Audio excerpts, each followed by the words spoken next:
The train pulled into Blackridge at 2:30 on a Wednesday afternoon in late September, and the platform was crowded enough that Evelyn Cross had to press herself sideways through the crowd just to find space to stand still. She was 31 years old, which was not old by any reasonable measure, but felt old in the particular way that a woman starts to feel old when she has been practical her whole life and is only now, finally, allowing herself something that looks a little like hope.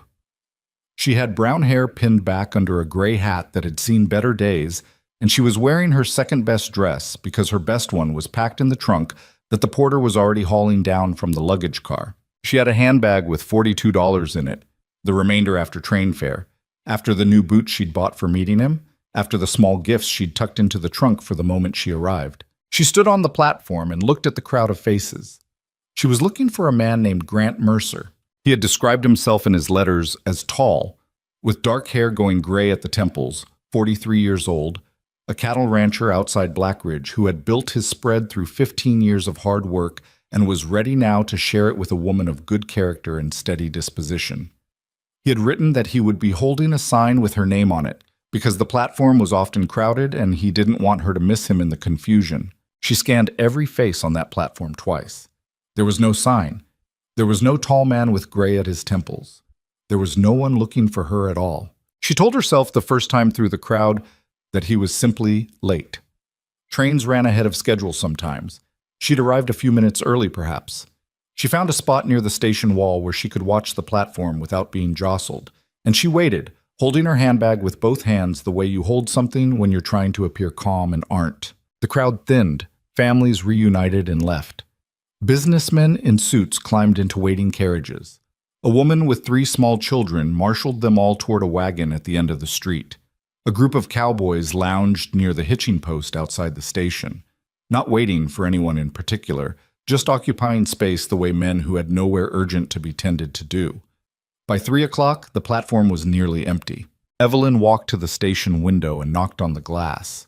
The station master, a heavy-set man with a thick brown mustache, slid the window open and looked at her without much interest. "I'm looking for information about a man named Grant Mercer," she said. "A rancher. He was supposed to meet me here this afternoon. Do you know him?" The station master's expression shifted, not dramatically, but enough. Something flickered across his face that was not quite sympathy and not quite anything she wanted to read too carefully.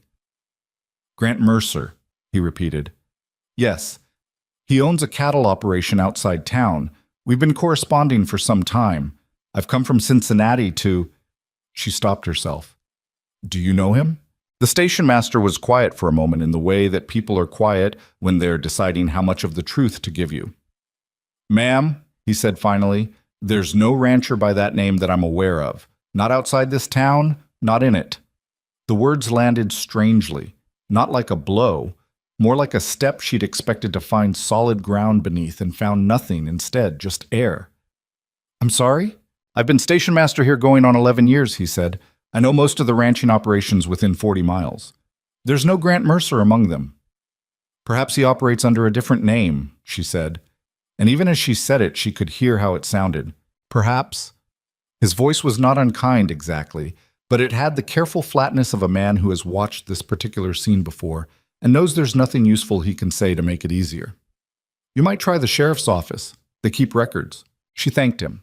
She didn't remember afterward what she said, only that she kept her voice level and her face composed until she had turned away from the window. And then she stood in the middle of the empty platform with her trunk at her feet and the sun starting its slow drop toward the western hills, and she allowed herself, for approximately 30 seconds, to understand what had happened to her. Then she picked up her bag, asked a passing boy to watch her trunk for a nickel, and walked to the sheriff's office. Tid. The sheriff's name was Aldous Crane, and he was the kind of man who had heard enough bad news in his career that he no longer reacted to it with anything resembling surprise. He was in his 50s, lean and weathered, with the particular stillness of someone who spends a great deal of time waiting to see what people are going to do next. He listened to Evelyn's account without interrupting her. She told it plainly, without embellishment, the way she would have written it in a letter. The correspondence that had begun the previous February, the gradual accumulation of letters over 6 months, the eventual proposal, the agreement, the train ticket she'd purchased with her own money, the $40 she had wired ahead as And here she paused, because saying it out loud made her want to put her head down on his desk, as a contribution to their household, as he had suggested, so that they might begin their life together without debt. She put the letters on the desk. She had brought them. 18 of them, folded carefully and bundled with a piece of string, because she had been, up until approximately 90 minutes ago, the kind of woman who kept correspondence in good order. Crane read through 3 of them. He did not read them quickly. "The return address is a post office box in Wichita," he said. "Yes?" "Not a ranch outside Black Ridge." "I understand that now." He set the letters down and looked at her, not unkindly, but squarely, the way a man looks at something he needs to assess accurately. "Miss Cross," he said, "I believe you've been swindled by a man who runs a confidence scheme against women seeking marriages by correspondence. We've had 2 previous incidents in this territory in the last 3 years with a similar pattern. The descriptions of the man involved vary enough that we haven't been able to pin down an accurate physical profile, but the method is consistent." She kept her hands flat on her knees. "And the money I sent? I doubt you'll recover it. I'm sorry to tell you that plainly." "The $40, she said. "Yes." She breathed in, she breathed out. "And the letters, can they be traced?" "We'll try, but these men are practiced at covering their tracks." He leaned back slightly. "Do you have family you can wire? Someone who could help you get home?" Home. She turned the word over. Her mother had died 4 years ago.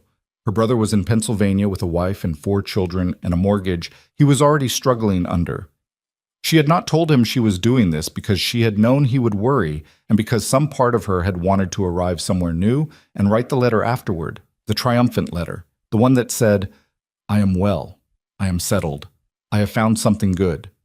There was a cousin in St. Louis she hadn't spoken to in 2 years. There was a rooming house in Cincinnati where she'd lived for 6 years and where her room was almost certainly already let to someone else, because she had given notice when she left, because she had believed she was not coming back. "Not immediately," she said. Crane studied her for a moment. "You have money for a room?" "I have $42. After train fare back to Cincinnati." She did the arithmetic in her head, which took a moment because the numbers kept shifting around in a way that made her feel slightly ill. "I'd arrive with perhaps $8. That's a hard landing." "Yes." She looked at the letters on his desk. "Sheriff, I would like you to take this case seriously, not only for my sake. You said there were other women." "There were." "Then I'll do it again." Crane was quiet for a moment. "You're right about that," he said, "so I'd like you to take it seriously." "I intend to." He said it in a way that she wanted to believe, and also in a way that she recognized as the answer a man in his position gives when he means to try but cannot promise results. She had learned, over 31 years, to hear the difference. She collected her letters, thanked him, and left. The hotel was called the Black Ridge Arms, which was a generous name for what it was. A 2-story wood frame building that smelled of pipe tobacco and old cooking and had a front desk presided over by a woman named Mrs. Hargrove, who was somewhere in her 60s and wore an expression of mild suspicion as her permanent resting state. The room cost $2 a night. Evelyn did the arithmetic again, standing at the desk, and took the room. She sat on the edge of the bed in the small room with the window that looked out over the main street of Black Ridge, and she allowed herself to look at her situation the way she would have looked at a problem at the dry goods store where she'd worked for 9 years before leaving. Methodically. Without sentimentality. She had roughly $40, possibly $38 after tonight. The train back to Cincinnati was expensive. Her room in Cincinnati was gone. Her job at the dry goods store, old Mr. Parrish had hired a girl to replace her and had shaken Evelyn's hand at the door with the look of a man who wished her well but could not hold a position indefinitely. She had given away most of her furniture to a neighbor because she hadn't wanted to pay for storage. She had packed only what fit in the trunk. What she had was a trunk, $40, a bundle of letters from a man who didn't exist, and a room in a town she knew nothing about. She sat with that for a while. Then she went down to the hotel's small dining room and ordered the cheapest item on the menu, which was a bowl of potato soup, and she sat at a table near the window and ate it slowly and watched the street outside go through its late afternoon business. It was at the table next to hers, about 10 minutes later, that she heard 2 women talking. She wasn't trying to listen. She was trying to think. But the women were not being particularly quiet. and the room was not particularly large, and the words housekeeper and ranch and desperate situation cut through her preoccupation with a precision that made her set down her spoon. Been 6 months since Margaret passed, and that house is in a state, the first woman was saying. She was broad-shouldered and practical-looking, with the kind of capable hands that come from actual work. Wade can manage the cattle fine enough, but the house is another matter entirely, and the boy, does he know what he needs? The second woman asked. She was younger with a worried expression. He knows he needs help. Whether he'll admit it is another question. The first woman shook her head. I stopped by last week. There were dishes in the sink from 3 days prior. Noah was wearing a shirt with a tear in it that hadn't been mended. Wade looked like he hadn't slept since August. He won't hire anyone from town, too proud. He'll have to eventually. That boy can't be raised in a house run like that. And the ranch... The woman stopped, seemed to remember herself, and lowered her voice slightly. He needs someone capable, someone who isn't going to be scared off by a little hard work, and a man who doesn't know how to ask for what he needs. Evelyn did not make the decision in that moment. That would be too clean a version of the story. What actually happened was that she finished her soup, went back to her room, lay down on top of the covers without changing her clothes, and stared at the ceiling for 2 hours thinking about what she was going to do. At some point during those 2 hours, she made a list in her head. She could wire her brother. He would help her get home, and she would arrive in Pennsylvania as the sister who had made a spectacular fool of herself and would spend the next several years accepting small kindnesses from her sister-in-law with the grace that is required of people who need help they would rather not need. That was survivable. It was not appealing. She could go back to Cincinnati. $8 was not nothing. She could find a room, find work, rebuild. She had done it before, when the dry goods store had cut hours during the hard winter 3 years ago. It was possible.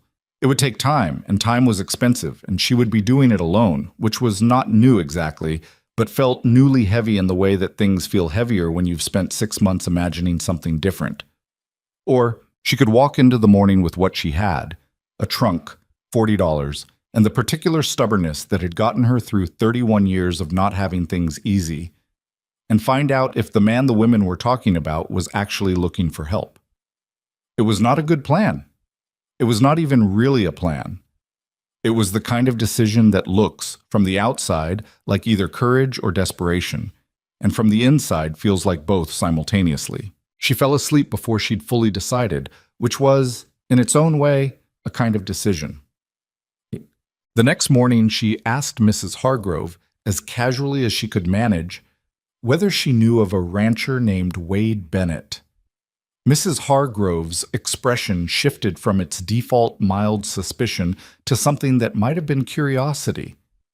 Wade Bennett. Yes, I know him. Lost his wife earlier this year, Margaret Bennett. Good woman. She paused. Why?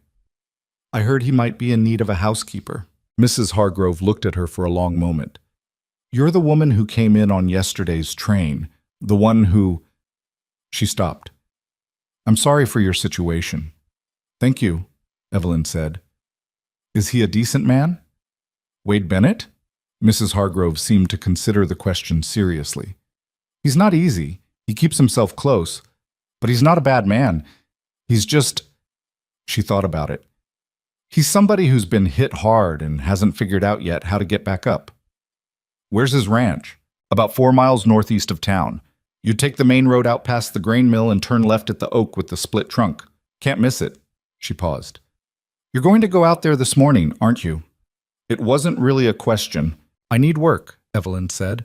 I'm practical, I'm organized, and I have nowhere I need to be urgently. She said it the same way she'd once answered Mr. Parrish when he'd asked why he should hire her over the girl who'd applied before, directly, without apology, without performing a modesty she didn't feel. If he's looking for help, I'd like to speak with him about it. Mrs. Hargrove studied her for another moment, then made a sound that was not quite approval and not quite skepticism, but somewhere in between. I'll arrange a cart to take you out, she said. Don't thank me, just go in with your eyes open. He'll be rough about it. The Bennett Ranch sat on a stretch of land that might have been beautiful once, and was trying to get back there but hadn't fully managed it yet. The house itself was 2 stories of weathered timber, solid in its bones but wearing its neglect visibly. A shutter hanging crooked on the upper window. The front porch boards gone soft in 2 spots. The small kitchen garden at the side of the house given over to weeds. A dog of uncertain breed lay on the porch steps and lifted its head as the cart came up the road, then decided the situation didn't require it to stand and put its head back down. There was a boy in the yard. He was perhaps 7 or 8, with dark hair that needed cutting and the look of a child who has had a hard time and is not quite sure the hard time is over.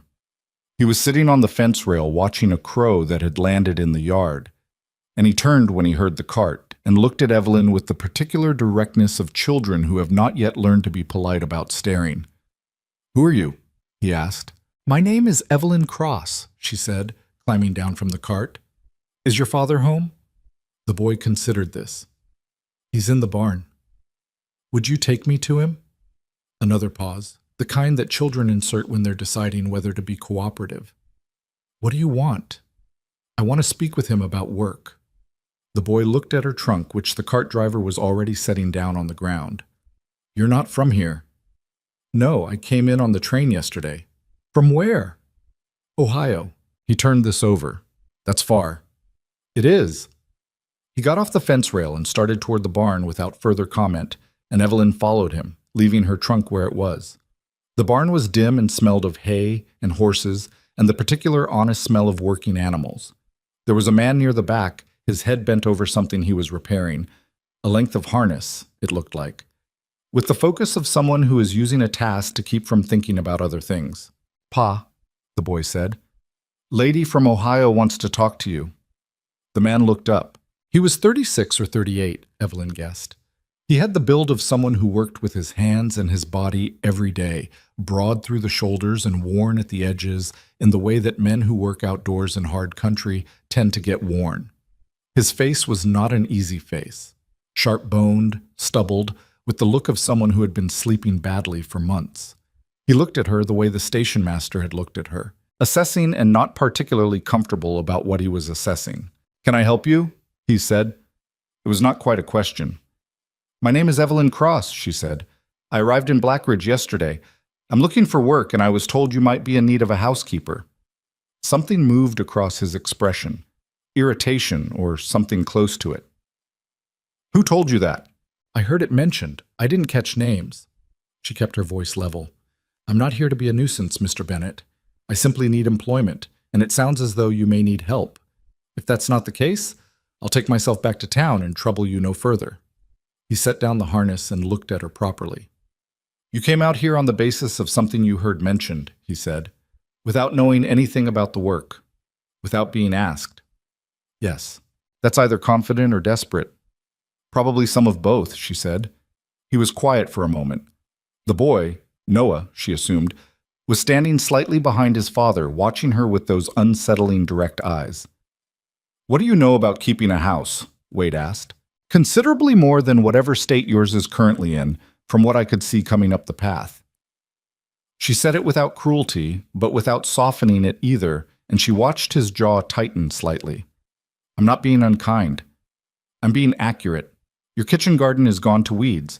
Your porch boards need attention before someone goes through them.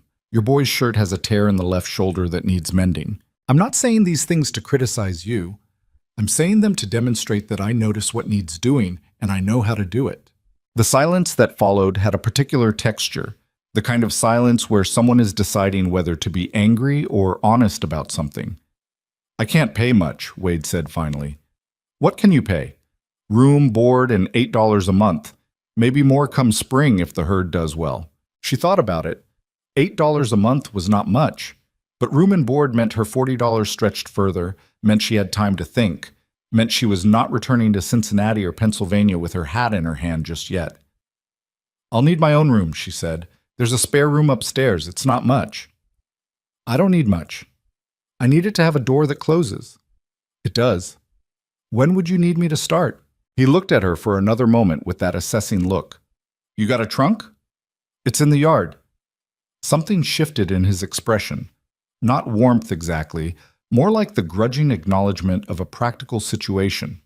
He looked at his son. "Noah, help Miss Cross bring her trunk inside." Okay. The room upstairs was small and had a window that looked out over the back field. There was a narrow bed, a dresser with one handle missing, and a hook on the back of the door for hanging clothes. The ceiling sloped on one side where the roof met the wall, and the floorboards had a creak near the door that she mapped immediately the first time she crossed it. She stood in the middle of it with her trunk open on the floor, and she thought, this is what you have. Not the house she had imagined, not the husband she had spent 6 months writing letters to, not the life she had sold her furniture and quit her job and crossed half a continent to reach. A small room in a hard man's house in a frontier town where she knew no one and had nothing except a trunk and a month's worth of runway and the stubborn practical knowledge that she had survived difficult things before and had not yet found one she couldn't work through. She unpacked her trunk methodically and went downstairs to assess the kitchen. The kitchen was, as she had suspected, a significant project. There were dishes from at least 3 days, possibly 4. The flour bin was almost empty and had not been properly sealed, and something small had gotten into it. There was a pot on the stove with the remnants of something she chose not to examine too closely. The floor needed sweeping and then scrubbing. The window over the sink was so dirty that very little light came through it. She rolled up her sleeves and started with the window. Noah appeared in the doorway about 20 minutes in, watching her. "Are you going to stay?" he asked. "That depends on whether your father and I can work together," she said without stopping what she was doing. "Why?" He was quiet for a moment. "Mrs. Hadley came to help for a while after Mama died. She left after 3 weeks." "Why did she leave?" "Pa was—" He stopped, searching for the word. "Hard." "Hard how?" He didn't talk much, and when he did talk, it was short. She said she'd never met a man so determined to do without help. Evelyn looked at the window, which was starting to come clear. "That sounds like it could be frustrating." "She cried in the kitchen once. She thought I didn't hear her." He said it matter-of-factly, the way children report things they've filed away carefully. "Pa came in and saw her, and he looked, I don't know, bad. He apologized, but it was the kind of apology that doesn't know what it's apologizing for." That was, Evelyn thought, a remarkably precise description for a child his age. "How old are you?" she asked. 8? "You're observant, Noah." He shrugged, a very adult gesture on a small frame. "I pay attention because nobody else does." She set down the cleaning cloth and looked at him properly. He was watching her with those serious dark eyes, and she thought, this child is carrying too much, and he doesn't know how to put it down. "I'm going to make supper tonight," she said. "Is there anything you particularly like to eat?" He blinked as if the question surprised him. "I like biscuits," he said. "Mama used to make them on Sundays." "I make decent biscuits," she said. "Do you know where your father keeps the supplies?" "Some of them. The good stuff is in the root cellar." "Show me." He led her out the back door and around to the root cellar door, set into the ground near the back of the house, and pulled it open with the practiced ease of a boy who has done this many times. Inside it was cool and dim and smelled of earth and preserved things.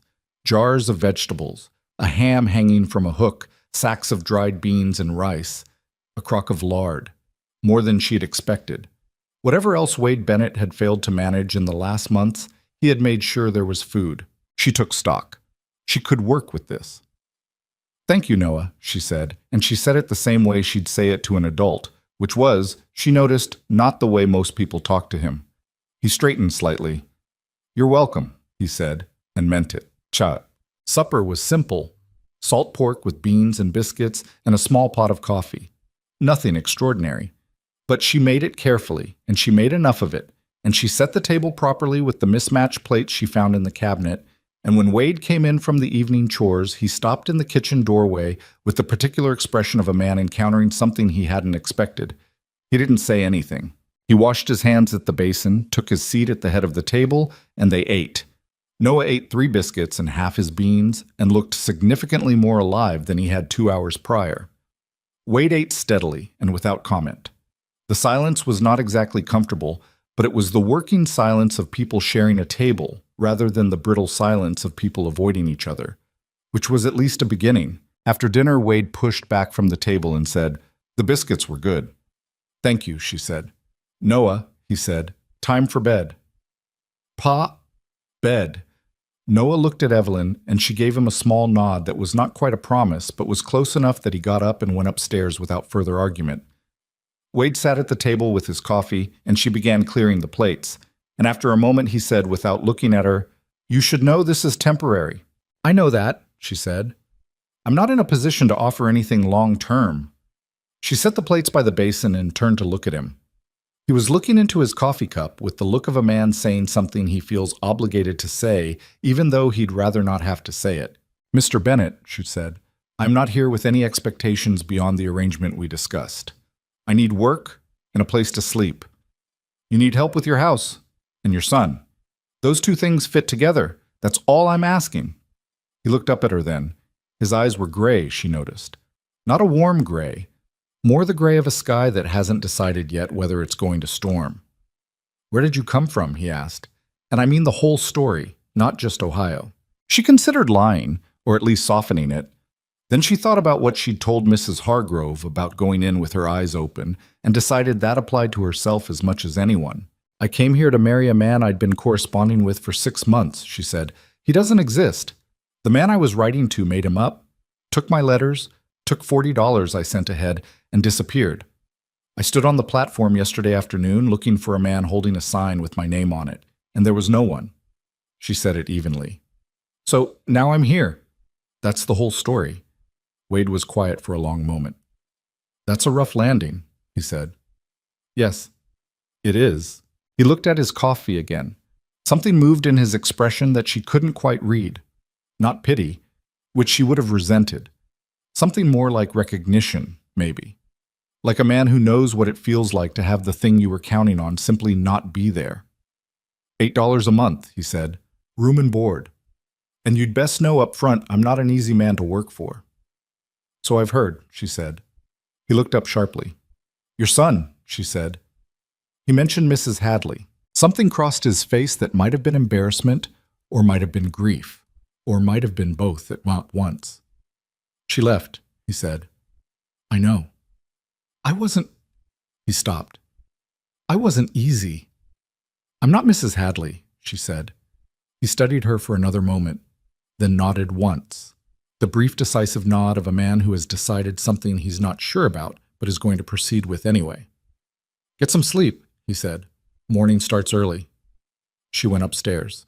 In her small room with the sloping ceiling and the creaking floorboard and the window looking out over the dark field, she sat on the edge of the narrow bed and thought about Grant Mercer, who had never existed, and about the life she had built around letters that were lies, and about how completely and totally wrong everything had gone. Then she thought about the boy eating biscuits, about the window over the sink that let in light now that she'd cleaned it, about $40 that would stretch further here than anywhere else she could think to go.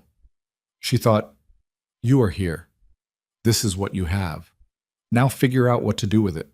She was not a woman who wept over things she could not change.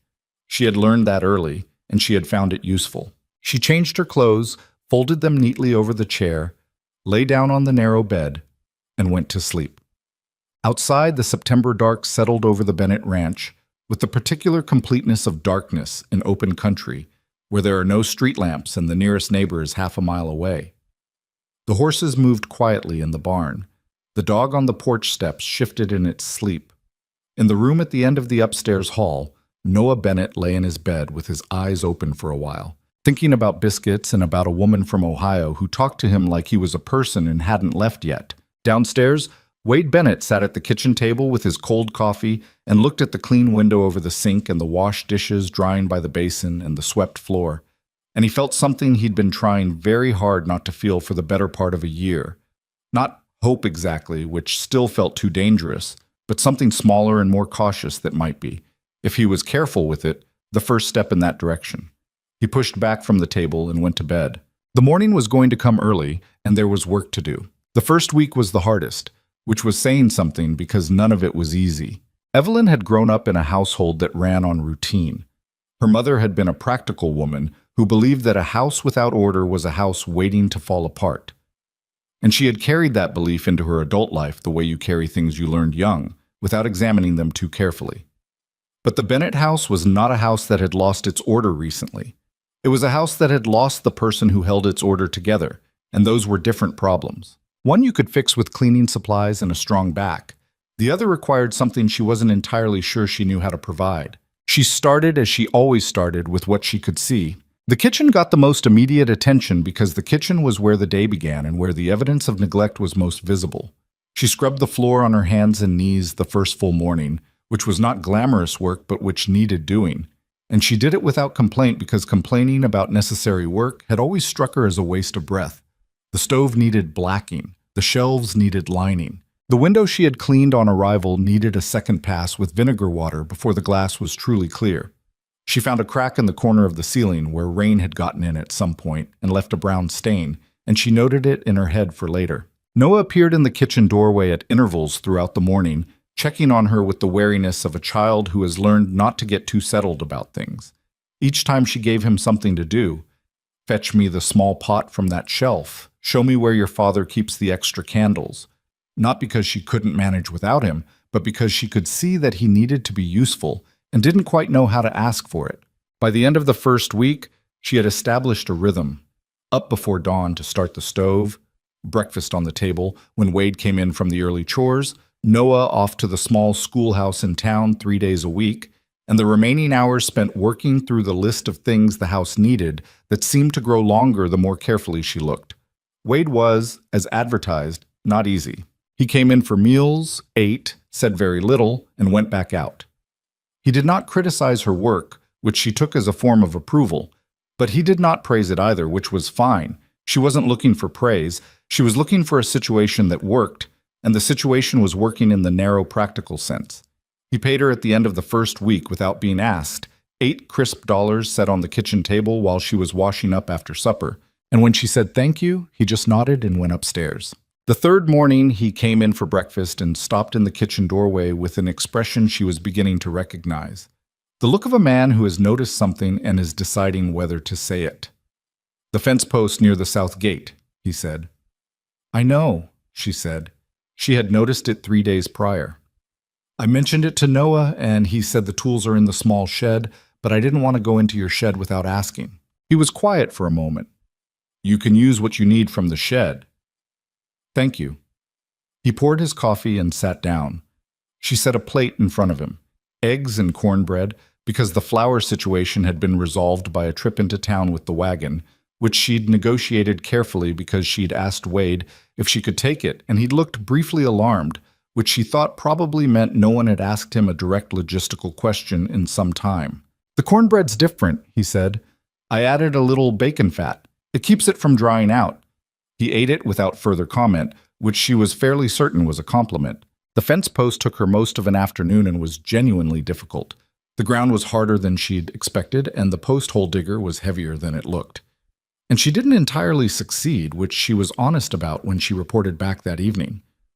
"I got it set," she said, "but I'm not sure it's fully plumb. You should check it." He went out and checked it the next morning and came back in and said, "It'll hold for now," which was, she thought, probably the most she was going to get from him. The thing that was harder than the house, harder than the fence post, harder than the accumulated months of neglect she was working backward through, was Margaret. Wade never said her name. That was the first thing Evelyn noticed. Noah said it sometimes. Mama used to. Mama always, the casual present tense of recent grief that hasn't yet fully absorbed the permanence of the loss. But Wade said nothing. He had removed the photographs from the main room at some point, and Evelyn found them stacked face down on the top shelf of the bedroom closet when she went in to change the bedding. She put them back exactly as she had found them. But Margaret was everywhere in that house, in the way that absent people are everywhere. In the embroidered pillowcases on Noah's bed, in the small clay pot of dried flowers on the windowsill that no one had touched, in the chair by the front window that Wade never sat in, and Noah walked around instead of past, as if there was still someone in it. She had been there 8 days when she found Noah in the kitchen at 9:30 at night, sitting at the table in the dark. He hadn't heard her come down the stairs. He was just sitting there, not doing anything, his hands flat on the table in the way of a child who doesn't know what to do with himself. She didn't make a fuss of it. She lit the lamp quietly and set it on the table and sat down across from him. "Can't sleep?" she asked. "Sometimes I wake up," he said. He was looking at the lamp flame. "And then I can't go back." She nodded. "That happens." Do you do that? Used to, she said, which was true. The months after her mother died, she had spent more hours staring at the ceiling than sleeping. Less now. Does it get better? She considered the question. There was a version of this conversation where she said, "Of course it does," in a reassuring voice, and sent him back to bed with something that felt like comfort but wasn't really. She didn't much see the point of that. "It gets different," she said. "The part where you wake up and have to remember all over again. That part gets shorter. It doesn't disappear, but it gets shorter." He was quiet for a moment, looking at his hands. "Pa doesn't talk about her." "I know." "He took the pictures down. I think he thought it would make it easier, but it made it—" He stopped. "Harder," she said. "Yeah." He looked up at her. "Do you think he's okay?" That was a question she had no right to answer definitively. "I think he's trying," she said. "And I think trying, when things are this hard, counts for something." Noah considered that. Then he said abruptly, the way children say things that have been building for a while without you realizing it. "Are you going to leave?" She met his eyes. He was trying to look as though he was asking casually, and he was not succeeding. "I don't know what the future looks like," she said, which was honest, "but I'm not planning to leave anytime soon, and if that changes, I'll tell you before it happens. I won't just disappear one morning. That's a promise." He looked at her for a long moment, the way children look at people when they're deciding whether to believe them. "Okay," he said. "Go to bed, Noah." He got up, and she thought he was going to go without another word, but at the kitchen doorway he turned and said quietly, "Miss Evelyn?" "Yes?" "You make better biscuits than Mrs. Hadley did." She almost smiled. "Get some sleep." He went upstairs. She sat at the table alone for a while in the lamplight, thinking about a lot of things that didn't resolve themselves neatly, which was, she had found, how most honest thinking tended to go. The rhythm of the days settled slowly into something that felt less provisional and more real. October arrived with a change in the air, the mornings sharp and clear now, the afternoons golden and brief, the evenings coming faster. The ranch worked on its own schedule, which had nothing to do with what she wanted or needed, and everything to do with what the land and the cattle required, and she adjusted herself to it the way she had always adjusted herself to things, quietly and without ceremony. She learned the particular patterns of the household. Wade was up at 4:30, regardless of weather or season. He took his coffee black and too strong and would not say a word about anything until he'd had it. He checked on the horses before breakfast and the cattle after, and he came in at noon for a meal that needed to be brief because there was always something else waiting. He did not believe in rest as a concept except when forced into it, which was almost never. Noah was a different kind of difficult. Not Wade's contained, weathered difficult, but the ordinary difficult of a child who had learned to make himself small and was now cautiously figuring out whether it was safe to take up more space. He tested things. He left his boots in the middle of the kitchen floor one morning and then watched her from the corner of his eye to see what she'd do.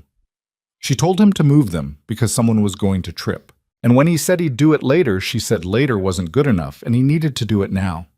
And he moved them. And that was the end of that. He seemed almost relieved, as if a clear expectation was, itself, a kind of comfort. He started helping her in the kitchen without being asked. Not dramatically, just appearing at her elbow when she was working, handing her things she was reaching for, asking questions.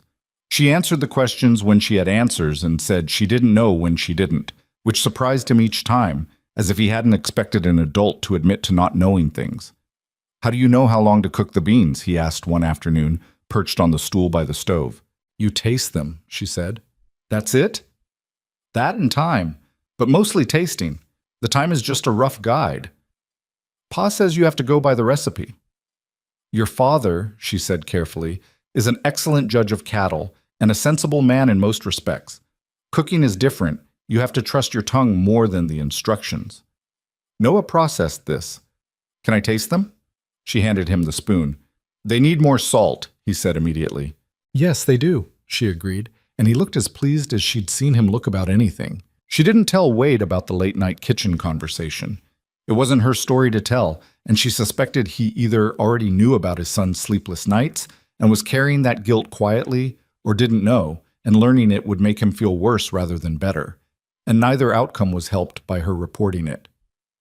Some things you hold for the people you're keeping house with, not because you're hiding them, but because you understand that they're fragile and timing matters. Wade noticed things, though. She came to understand that about him, that his silence was not inattention. He was watching all of it. The afternoon she spent 2 hours mending the fence along the north field, a job she'd taken on without telling him because she'd noticed it needed doing, and he was busy with the cattle. He came in that evening and didn't say anything about it through supper. But when Noah went upstairs and they were left alone with the after-dinner quiet, he said, without preamble, "The north fence. It needed doing," she said. "That's not your work." She looked at him. He was holding his coffee cup and not looking at her, which she had come to recognize as the posture of a man saying something he finds difficult. "It's the house and grounds I'm keeping," she said. "The north fence is part of the grounds." "I meant—" He stopped, started again. "I meant you didn't have to. That's what I meant." She understood then that he wasn't criticizing her. He was, in the labored, indirect way of a man who had spent too long alone with his own thoughts, trying to express something that came out sideways. "I know I didn't have to," she said. "I thought it needed doing." He nodded. There was a pause, then, "How's your hand?" She glanced at her right hand, where the wire had caught her twice. She'd wrapped it herself. "Fine," she said. "Let me see."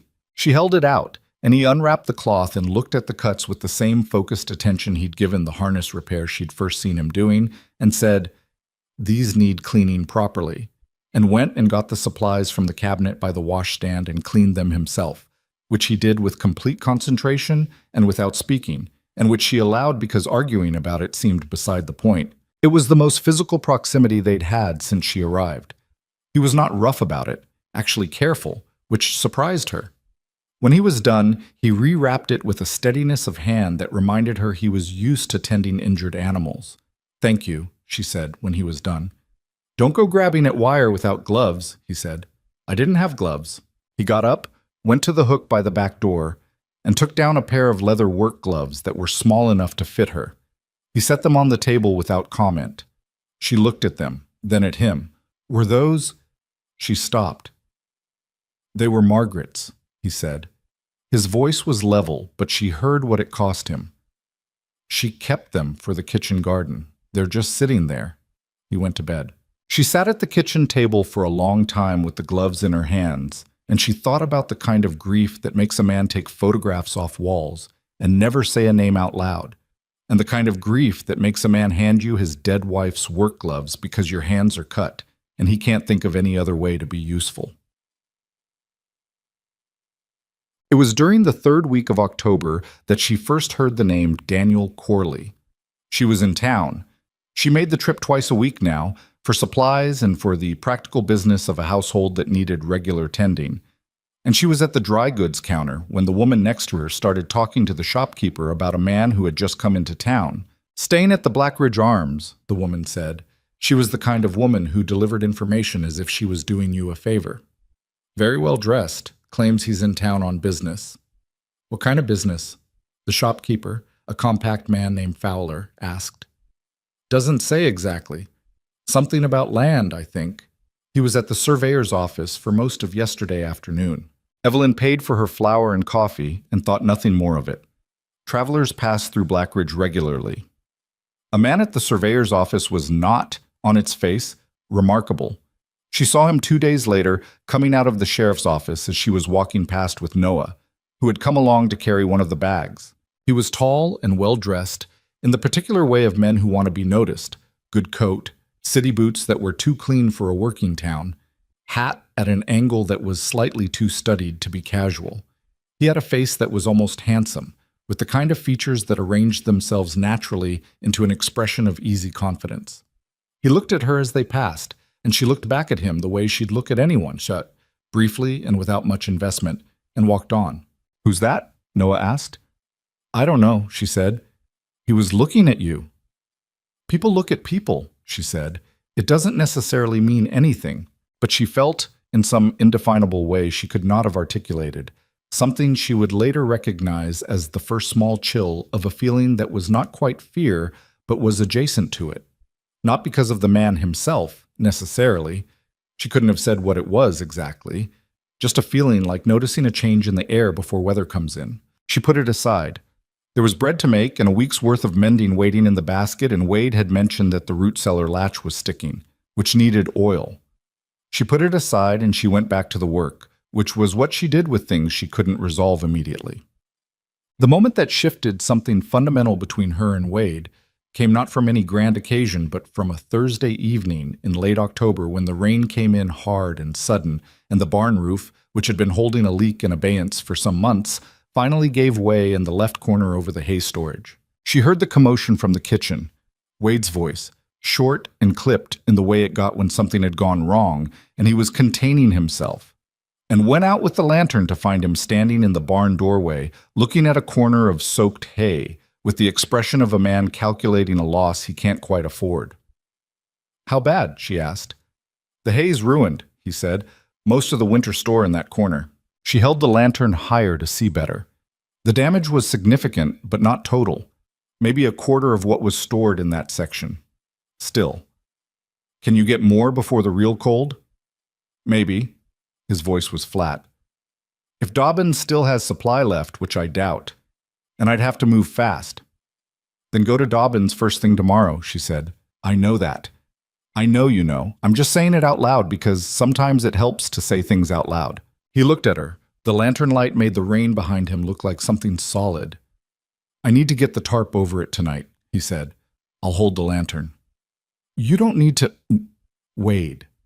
She said his name plainly, without softening or hardening it. "It's raining. You need light. I'm here. Let me hold the lantern." He was quiet for a moment. Then he turned and went for the tarp, and she held the lantern, and they worked in the barn for the better part of an hour, in the rain noise and the smell of wet hay, and the particular focused wordlessness of two people doing something difficult together. When it was done, and they were standing in the barn doorway watching the rain come down, he said quietly, "I appreciate it." "I know," she said. They were both wet and tired and smelled of hay, and none of that was romantic or storybook in any way, and she did not think of it in those terms. But she understood standing there that something had shifted. Not dramatically, not with any announcement, just the way things shift when two people have worked hard beside each other and the work has been real. She went back to the house and made hot coffee, and there was a kind of ease between them at the kitchen table afterward that hadn't been there 3 weeks prior. "The roof needs proper fixing," she said. "I know that too. There's a man in town. Fowler mentioned him at the dry goods. A carpenter who does roof work. I could find out what he charges. I can do it myself come spring." She looked at him. "Can you?" "I've done roof work before." "Have you done it recently?" He looked at her sideways. "You're very direct." "You already knew that." "Yeah," he said. "I did." He drank his coffee. After a moment, "Find out what the carpenter charges. I'm not saying yes, just find out." She nodded. That was enough. Noah appeared in the doorway in his nightshirt, having apparently woken from the noise of the storm. He looked at both of them at the kitchen table with the coffee and the lamp between them, and something crossed his face. A complicated expression for an 8-year-old, something caught between relief and a feeling he probably didn't have a name for yet. "What happened?" he asked. "Barn roof let in some water," Wade said. "Nothing that can't be managed. Go back to bed." "Is the hay ruined?" "Some of it." Noah took this in. "I can help tomorrow," he said. "Move the dry stuff. I know where it goes." Wade looked at his son. "Yeah," he said. "Okay, tomorrow." He paused. "Good thinking." It was not much. It was the sort of small thing that goes unrecorded in most lives. But Evelyn watched Noah's face when his father said it and saw what it did, and she thought, this is what a family is trying to find its way back to. Not the big moments, the small ones. The ones that say, "I see you, you matter, you're part of this." She kept that thought to herself and got up to pour more coffee. She had been at the ranch exactly 4 weeks when Mrs. Hargrove came to call. This was unusual enough that it told her something was wrong before the woman had finished setting her hat down in the front room. "I don't mean to alarm you," Mrs. Hargrove said, which was always the beginning of something alarming. "But I thought you should know something before you heard it another way." Evelyn sat across from her and kept her hands still. "The man who's been staying at the Arms," Mrs. Hargrove said, "the one who came in at the beginning of the month. He's been asking questions." "What kind of questions?" "About you." Mrs. Hargrove folded her hands. He went to the sheriff's office the day before yesterday, wanted to look at the record of your complaint. Something cold moved through Evelyn's chest. Did he say why? He told Crane he was a private inquiry agent, looking into a missing persons matter. She paused. His name is Daniel Corley. The name meant nothing to her. She had never heard it before. What did Sheriff Crane tell him? I don't know exactly. Crane's not one to discuss his office business broadly, but I know the man has been in town longer than seems necessary for legitimate business, and I know he's been asking questions of a particular kind. What kind? Asking whether you arrived alone, asking whether you had family, asking how long you intended to stay. Mrs. Hargrove's voice was careful. Asking whether the rancher you're working for knew your full history. Evelyn sat very still. Did anyone tell him? People talk, Mrs. Hargrove said with something that was not quite apology. In a town this size, it's hard to stop. What happened to you when you arrived? It wasn't a secret. No, Evelyn said. I didn't imagine it was. I thought you should know who's asking and what they're asking, whatever it means. She looked at Evelyn steadily. Do you know who this man might be? No, Evelyn said. I don't know who he is. But she sat for a long time after Mrs. Hargrove left, in the front room of the Bennett house with the afternoon light coming through the clean window, and she thought about the letters she had written to a man who didn't exist, and the $40 she had sent to a post office box in Wichita, and the way the well-dressed man with the city boots had looked at her outside the sheriff's office. She thought about what Sheriff Crane had told her the first day. These men are practiced at covering their tracks. She thought about 2 previous incidents in this territory. She thought about the fact that a man who runs a confidence scheme against women seeking correspondence marriages doesn't stop doing it because one woman filed a complaint. She thought about what it would mean for such a man to know exactly where she was and who she was working for and what her history was in this town. She was still sitting there when she heard Noah's boots on the porch, coming in from school, and she arranged her face into something that was not quite calm but would pass for it, and she got up and went to the kitchen to start supper, because supper needed starting and some things you hold until you know what you're holding. But she didn't put it aside this time. She held it carefully, and she paid attention to it, and she decided that whatever was coming, she was not going to pretend it wasn't. She told Wade that evening. She had debated it through the whole of supper preparation. The particular internal argument of someone trying to decide whether sharing a problem constitutes burdening someone unfairly, or whether withholding it constitutes a different kind of unfairness. And she had landed, by the time the food was on the table, on the side of telling him. Not because she needed him to fix it, but because she was living in his house and the trouble was close enough to his door that he had a right to know it was coming. She waited until Noah was upstairs. Wade was finishing his coffee, his chair pushed back slightly from the table in the posture he took when the day was almost done, and he was letting himself unwind the smallest amount that he allowed himself to unwind, which was not much. I need to tell you something, she said. He looked at her. He didn't say what, just looked, which she had come to understand was his version of an invitation. She told him about Mrs. Hargrove's visit, about Daniel Corley, about the questions that had been asked around town. She told it plainly, in order, without editorializing, and when she was done, she sat and waited. Wade was quiet for a moment.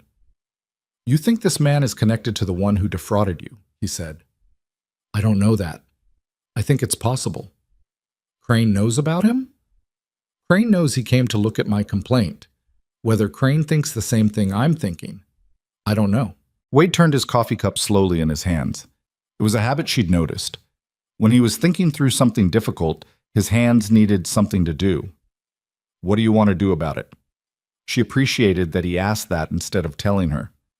I want to go see Crane tomorrow and ask him directly what this man told him. I want to know what we're dealing with before it gets any closer. I'll take you, he said. You don't have to. I know I don't have to. He said it evenly, not unkindly. I'll take you. She nodded. He set down the cup. Evelyn. It was one of the few times he'd used her first name directly, and the plainness of it stopped her. Whatever this is, you're not dealing with it alone. That's not how this house works. She looked at him for a moment. He was looking at the table, not at her, which was typical. He said the harder things to the middle distance, as if direct eye contact would make them too large to get through. "Thank you," she said. He nodded once and went to bed. She sat alone at the table for a while, and she thought that whatever the next days brought, she was at least not walking into them the way she had walked onto that train platform 5 weeks ago, alone, unprepared, and holding a dream that had already been hollowed out before she arrived. Sheriff Crane was direct with her, which she respected, even though what he told her was not reassuring. Daniel Corley had presented himself with identification papers identifying him as a licensed private inquiry agent operating out of Wichita. He had told Crane he was looking for a woman named Evelyn Cross on behalf of a client who claimed she was his lawful wife and had absconded with money belonging to him. The words landed in the small office like something thrown. "His wife," she said. "That's what he claimed." Crane's voice was careful. "He presented a marriage certificate, Kansas registration, dated 14 months ago." "That's a forgery," she said. The steadiness in her own voice surprised her faintly. "I have never been married. I have never been to Kansas. I arrived in this territory 5 weeks ago from Cincinnati, which is where I have lived for 6 years, and before that Ohio, and I have never in my life met a man named Daniel Corley." "I believe you," Crane said. But a forged document is still a document until it can be proven forged, and that takes time and process." He looked at her steadily. "He's not here under legal authority. He can't compel you to do anything, but he can make claims, and claims have a way of traveling." Wade, beside her, was very still in the way he got very still when he was containing something. "Can you run him out of town?" he asked Crane. "Not without cause I can document," Crane said. "He hasn't broken any law I can prove yet. He's staying at the Arms, asking questions, which isn't illegal." He paused. "But I've sent a wire to Wichita to verify his credentials, and I've sent another to Cincinnati to verify Miss Cross's account of her residence there. If the inquiry agent license doesn't check out, that gives me something to work with." "How long?" Evelyn asked. "Few days, maybe a week." A week. She thought about what Daniel Corley could do in a week in a town the size of Black Ridge, with forged papers and a story already calibrated to make her look like a thief and a runaway wife. "He's going to move before your wires come back," she said. Crane looked at her. "Probably," he said. "That's why I'm telling you this now, so you're not caught off guard." She thanked him, and they left. Outside on the main street of Black Ridge in the thin November light, Wade stood beside her and said nothing for a moment. She could feel him working through it beside her, the particular quality of his silence when he was deciding something. "He's going to come to the ranch," he said. "Yes." "Or he's going to make enough noise in town that people start looking at you differently." "Yes, that too." "Which would you rather deal with first?" She turned and looked at the street. She had been here 5 weeks, and she had not, in that time, made many connections in Black Ridge. She was not a woman who socialized easily in new places, and her arrival had not been the kind that invited easy friendship. But she knew who the women were who ran this town's informal networks. She knew who talked to whom and whose opinion carried weight in the way of small community opinion. She thought about what Crane had said. 2 previous incidents in this territory, which meant there were women here, or near here, who had been through something similar. Women who knew what it felt like to be on the wrong end of this particular scheme. "I need to talk to someone," she said. "Someone who was in the same position I was." Wade looked at her. "You think Crane can give you names?" "I think Mrs. Hargrove probably knows more about who was cheated and how than Crane does," she said. "Women talk to each other about things they don't take to the sheriff." He was quiet for a moment. "What are you planning?" She wasn't entirely sure yet, but the shape of it was forming. The way things form when you've spent enough time being practical about problems that don't have clean solutions. "I'm planning not to wait for him to come to me," she said. Mrs. Hargrove knew 2 names. She gave them without excessive drama, which Evelyn appreciated. Just Ruth Callie. She's out on the Callie homestead about 8 miles east, and a woman named Dora Marsh who came through about a year back and ended up staying. She's working at the dress shop on 2nd Street now. Evelyn found Dora Marsh the same afternoon. She was a compact, sharp-featured woman in her mid-30s with the look of someone who had been through something and had come out the other side with considerably less patience for nonsense than she'd started with. She looked at Evelyn across the counter of the dress shop, with the particular wariness of a woman who has learned that other people's interest in her history is not always benign. "Mrs. Hargrove sent you," she said. It was not quite a question. "Yes, I'm Evelyn Cross. I arrived about 5 weeks ago. I was told—" "I know who you are," Dora said. "People talk." She studied Evelyn for a moment. "You want to know about what happened to me?" "I want to know if the man involved matched a particular description," Evelyn said. She described Corley, the height, the well-made coat, the city boots, the face that arranged itself into easy confidence. Something moved in Dora Marsh's expression. Not surprise. Something harder than surprise, more like the recognition of a thing you'd hoped never to encounter again. "His name wasn't Corley when I knew him," she said, low and precise. "It was Whitmore, James Whitmore. He had different hair, darker and longer then.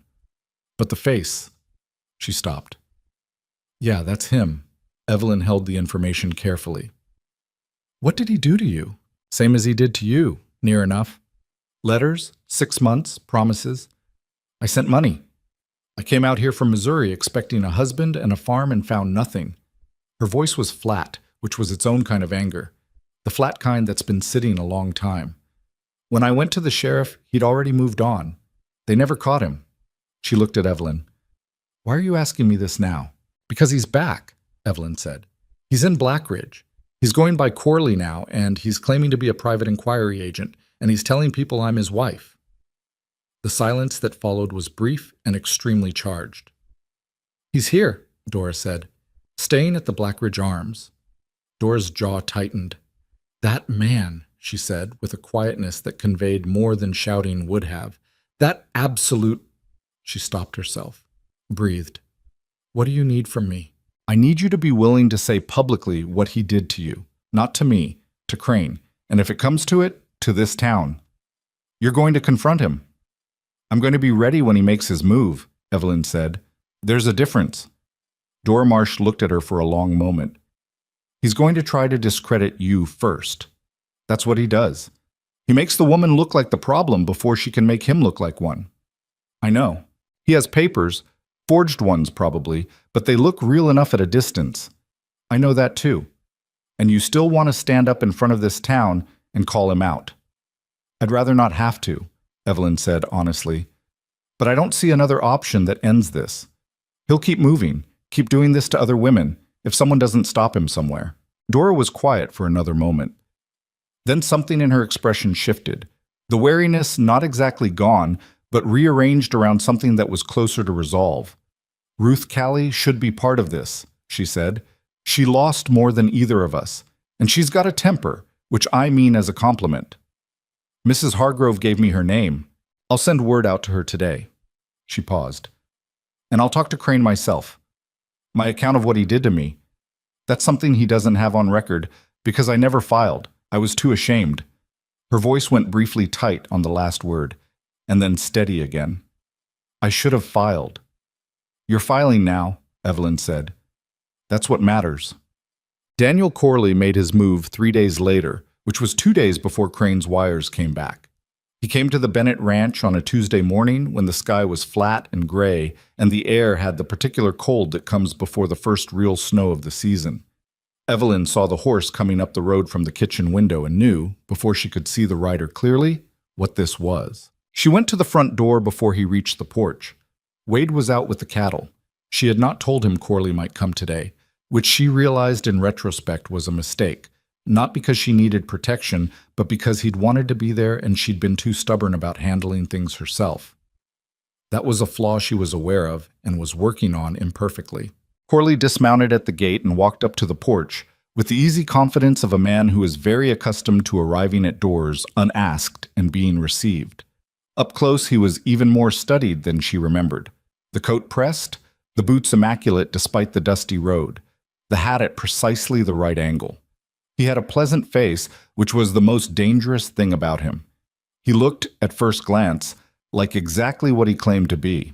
"Miss Cross," he said. He said it warmly, as if greeting someone he'd been looking forward to seeing. "Mr. Corley," she said. "I've been expecting you." That flickered something in his expression. The smallest adjustment, so fast she almost missed it. He had not expected her to know his name. Then you'll know I've been looking for you, he said. He reached into his coat and produced a folded document. My name is Daniel Corley. I'm a licensed private inquiry agent.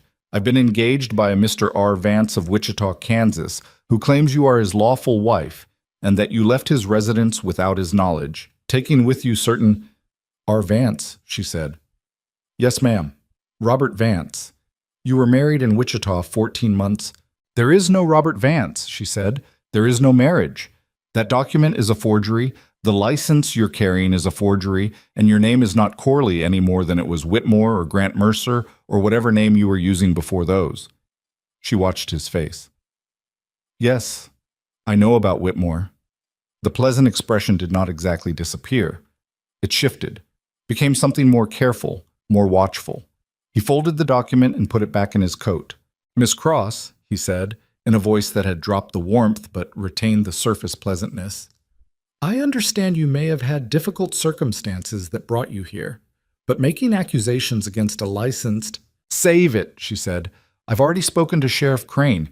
I've spoken to Dora Marsh, who knew you as James Whitmore in this territory 18 months ago. I've spoken to Ruth Callie, who is prepared to come into town and give a full account of what you did to her. She kept her voice level and her hands still. You've made a mistake coming back here. Black Ridge is not large enough for this to go quiet.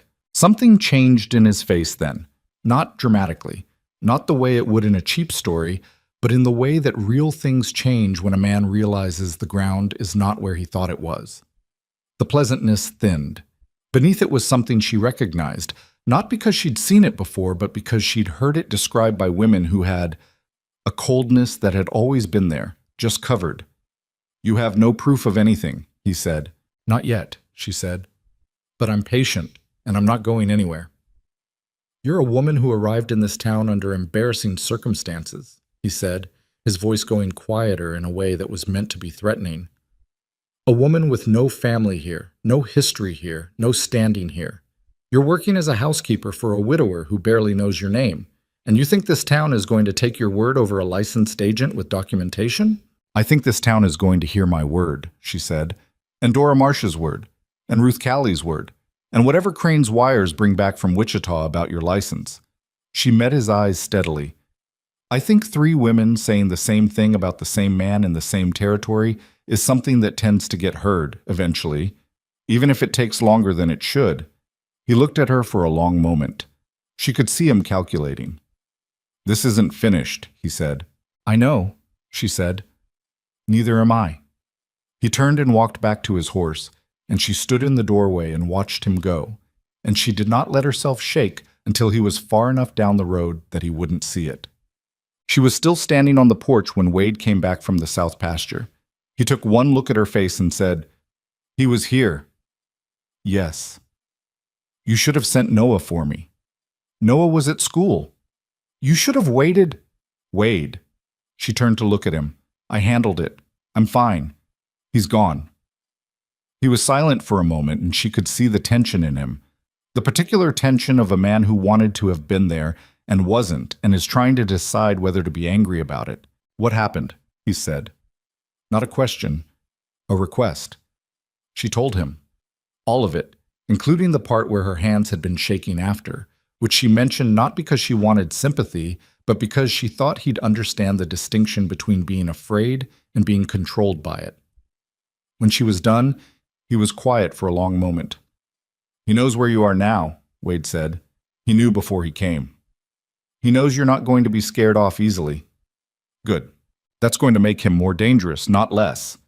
He said it flatly, without drama, as a plain assessment of the situation. Men like that, when the quiet approach doesn't work, they don't back down. They escalate. She knew he was right. She had known it before he said it. I know, she said. So what's next? Crane's wires should be back in 2 days. If the Wichita license doesn't check out, and I'm fairly certain it won't, Crane has grounds to move. She paused. But Corley's not going to wait 2 days patiently. He's going to do something public, try to establish his story before Crane can knock it down. Wade looked down the road in the direction Corley had gone, then back at her. I'll go to Crane today. Tell him what happened here. Get it on record that Corley came to this property with his story. That's useful, she said. And tonight, he stopped, seemed to be working out how to say something. Tonight I want you to write down everything. Everything he said, everything you said, the time he arrived, what he looked like, what document he showed you. All of it, in your own handwriting, dated today. She looked at him. You've dealt with something like this before. Not this exactly. A pause. My father had a dispute over land title when I was young. A man came with papers and a story, and it nearly cost us the property. What saved it was that my father had kept records. He met her eyes. Write it all down. She did. That evening, at the kitchen table with Noah upstairs and the lamp turned up high, she wrote 4 pages in her careful hand. Everything she remembered, every word she could reconstruct, every detail of Corley's appearance and manner, and the document he'd shown her. She dated it, signed it, and asked Wade to add his signature as a witness to her account, which he did without comment, sitting across the table from her with the ink and the quiet purpose of a man who has decided he is going to be useful. When she was done, she folded the pages and put them with the bundle of Corley letters she still had from her original complaint, and she tied them with the same piece of string. He's going to come to town, she said. He's going to try to make his case publicly before the wires come back. Then we'll be in town when he does, Wade said. The confrontation happened sooner than she'd expected. Corley didn't wait. He was at the general store the very next morning, talking loudly enough to be heard, painting his picture with the ease of long practice. The concerned husband searching for a missing wife. The abandoned man who had tracked her across state lines, only to find her hiding out at a ranch under a false arrangement. The patient, wronged figure trying to do right by the law. Evelyn learned about it from Noah, who had heard about it from 3 different people before noon, which was how news moved in Blackridge when it wanted to move fast. People are talking, Noah said, coming in at lunch with his coat still on, his voice tight. At school, some of the kids said... He stopped. What did they say? She asked. He looked at the floor. That you weren't what you said you were. She sat down at the table and looked at him until he looked up at her. Do you believe that? She asked. He shook his head immediately. No. Good, because it's not true, and we're going to prove that. She kept her voice steady. But I need you to understand that there are going to be a few days where people are saying things that aren't true, and it's going to feel bad, and the only thing we can do about it is hold on and let the truth come out. How do you do that? He asked. Just hold on? You keep doing what you know is right, she said. You don't hide, you don't run, and you don't give people who are lying the satisfaction of watching you fall apart. She paused. And sometimes you eat something because it's harder to hold on when you're hungry. Sit down. He sat down. She made him lunch. He ate it. It wasn't a solution, but it was something. That afternoon, she went into town. Wade drove the wagon and she sat beside him, and she was aware, walking into the general store, of the particular quality of attention she drew. The slightly averted eyes, the conversations that paused, the careful studied neutrality of people who have heard a story and don't yet know what to do with it. She held herself straight, and she bought what she needed, and she spoke to people the same way she always spoke to them. And she did not explain herself to anyone who hadn't asked, because she had learned early that explaining yourself to people who are already in the process of deciding about you mostly just gives them more material to work with. Dora Marsh found her at the dry goods counter. He was here this morning, she said quietly, standing beside Evelyn as if examining a bolt of fabric. I know. Ruth Callie is coming in tomorrow. She got my note. A pause. Crane got one of the wires back.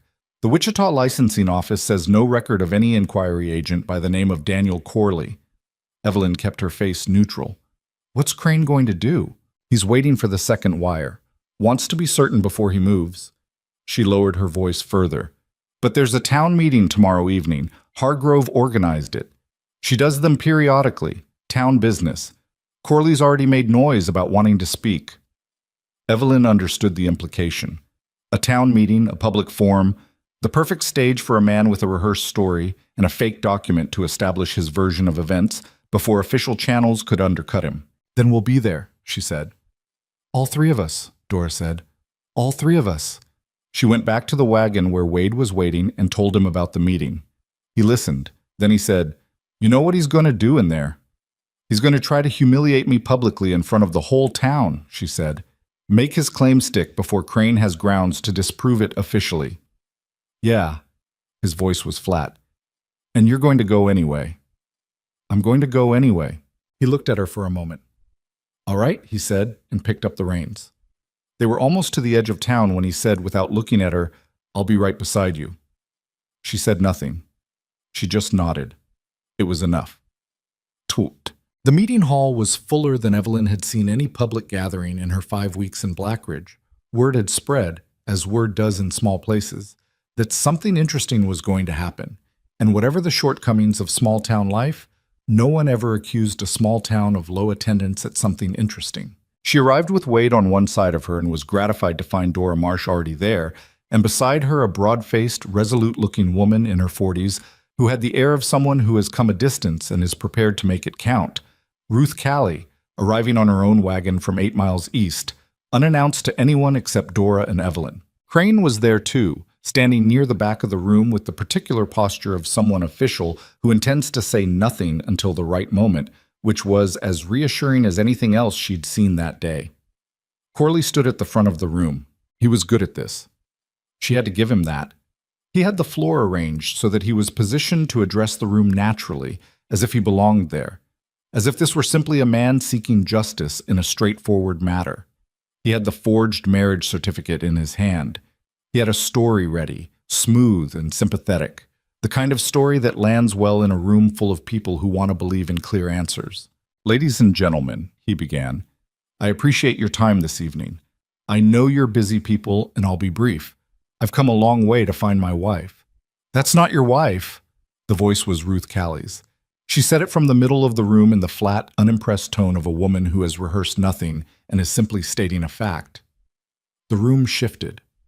Corley looked at Ruth Callie, and his face did the thing it had done on Evelyn's porch, the rapid, almost invisible recalculation.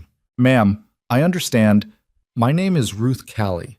I homestead east of here. She stood up.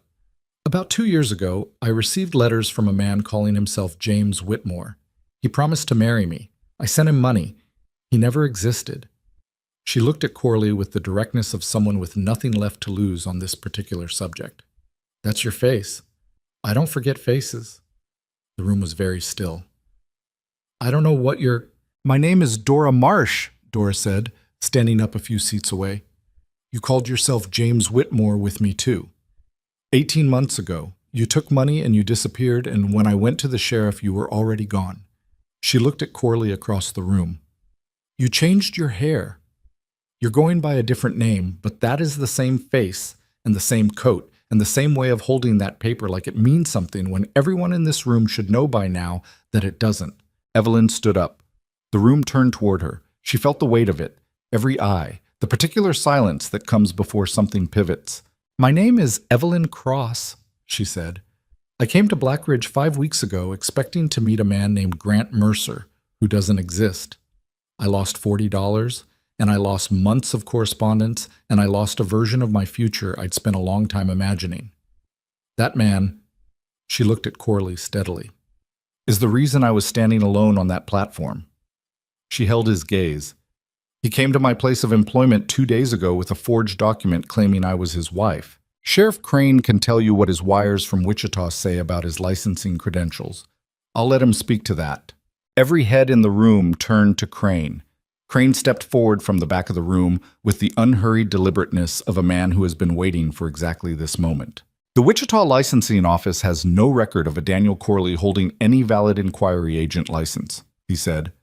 I'm also in receipt of verification from Cincinnati confirming Miss Cross's residence there for 6 years prior to her arrival in this town. He looked at Corley. Mr. Corley, I'm going to need you to come with me. What happened next was not planned, and it was not in retrospect entirely surprising, though it happened fast enough that the room barely had time to process it. Corley moved toward the side door. He moved quickly, with the practiced speed of a man who has needed to leave rooms in a hurry before.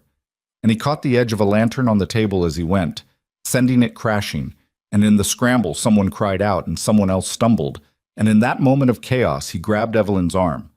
Not to hurt her, she understood later, but to use her as cover, to create enough confusion to get to the door. What he had not fully accounted for was Wade Bennett. Wade had been standing beside her, and when Corley's hand closed on her arm, Wade moved in the direct, economical way of a man who is not thinking about it, but simply doing it. He put himself between Corley and the door, and he said very quietly, "Let go of her." Corley looked at him. Whatever he saw in Wade's face, and Evelyn, from 2 feet away, had a very clear view of Wade's face, which was completely calm in a way that was more serious than anger would have been. Whatever he saw, it was enough. He let go. He was at the door when Crane's deputy stepped in from outside and blocked it. The room erupted. Later, going over it in her memory, Evelyn would think that the noise was the thing she remembered most. Not the confrontation, not the specific words, but the sound of a room full of people who had been deceived into almost believing one version of events and were now recalibrating at speed, loudly, all at once. Crane arrested Corley in front of the entire assembly of Blackridge, with Ruth Callie and Dora Marsh standing and watching, and Evelyn standing between them, and she felt something she hadn't felt in a long time. Not relief exactly, not triumph, but the solid, grounding feeling of a thing that has been wrong beginning the long and imperfect process of being made right.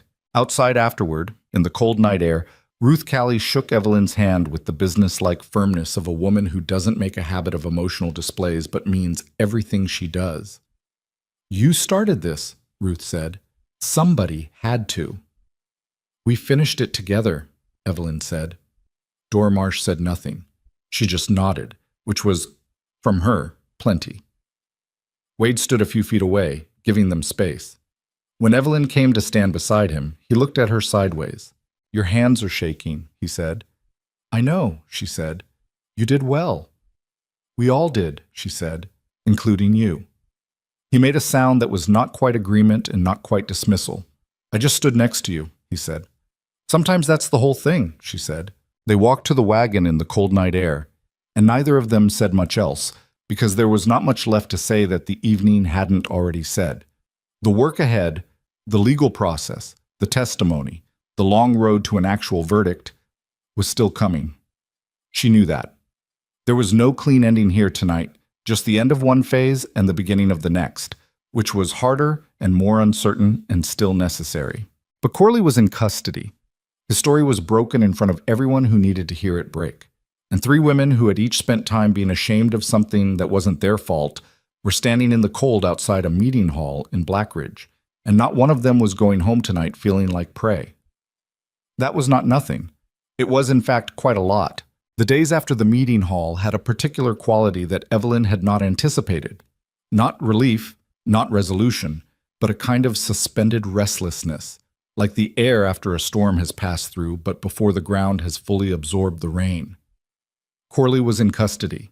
That was real and solid, and she told herself so several times in the first 24 hours when the reality of it felt too fragile to trust. He was in Crane's jail. He was not at the Blackridge Arms inventing stories about her. He was not on the road to the Bennett Ranch with forged documents and a pleasant face and a carefully aimed lie. But a man in a frontier jail cell is not a man convicted of anything yet, and Evelyn understood the difference between those two things well enough that she did not sleep easily the first night. She lay in the narrow bed in her room with the sloping ceiling and listened to the sounds of the ranch settling into nighttime, the horses, the wind off the flat land, the particular creak of the house that she had learned to read the way you learn to read any place you've lived long enough in, and she made herself think through what came next. The same way she'd always made herself think through difficult things, methodically, without sentiment, starting with what was true and working forward from there. What was true was that Crane had one night's arrest and 2 women's testimonies and a wire from Wichita saying a license didn't exist. What was true was that Corley had forged documents that looked real enough at a distance and a story that had been calibrated over years to be sympathetic. What was true was that the territorial court would not take one night's drama in a meeting hall as sufficient grounds for a serious conviction. There would be a formal proceeding, and in a formal proceeding, the bar was higher and the process was slower, and the outcome was not certain just because the truth was on your side. She knew all of that. She had known it standing in the cold outside the meeting hall when Ruth Callie shook her hand, which meant the work was not done. It had barely begun. She got up at 4:30, same as every morning, and went down to start the stove. Crane came to the ranch 2 days later. He came alone, in the late morning, and she saw him riding up from the kitchen window and went to the door before he'd dismounted. Wade was somewhere on the south property. She could see the distant figure of him and one of the hands working the fence line, and she considered going to get him and decided she'd hear what Crane had to say first. "Miss Cross," Crane said, hitching his horse at the post, "I have some things to tell you, and some things to ask you." "Come in," she said. "Coffee's on." He sat at the kitchen table with his hat in his hands, and she poured 2 cups and sat across from him. "He's given us 3 different names so far," Crane said. "Corley, Whitmore, and a third one, Beaumont, that came up when I wired the Kansas City sheriff about known confidence men matching his description." He looked at her steadily. "Kansas City has an open case on a Beaumont. Fraud, forgery, and there's a woman there who filed a complaint 2 years ago that got more complicated than yours." He paused. "She was injured. Nothing fatal, but it was bad enough to add assault to the list." Evelyn held her coffee cup and said nothing for a moment. "So he's escalated before." "When cornered, yes. Which is why I want to talk about your safety and the safety of this household between now and the trial." "You're worried he'll get out?" "I'm worried his associates might be an issue," Crane said. "A man who runs this kind of operation for years across multiple territories doesn't usually do it entirely alone. He needs people who forge documents, people who receive the money transfers, people who alert him when a complaint has been filed." He looked at her. "He's been in Blackridge for nearly a month. That's time enough to have made contacts." She thought about that. "You think someone in town is working with him?" "I think it's possible. I don't have a name." He paused. "I want you to be careful about what you say to whom and where. And I want you to know that if anything feels wrong, you send word to me immediately." "All right," she said. "What did you want to ask me?" "The trial is going to be in front of Judge Harlan. He comes through this circuit in 6 weeks. Crane set down his cup. 6 weeks is enough time to build a proper case, if we do it right. I need formal written statements from you, from Dora Marsh, from Ruth Callie. I need the original letters he sent you, all of them. I need the wire receipt showing the money you sent and where it went, and I need you to be prepared to testify in open court." She had known this was coming. She had known it since the night she'd filed the original complaint, sitting in Crane's office with the letters on his desk.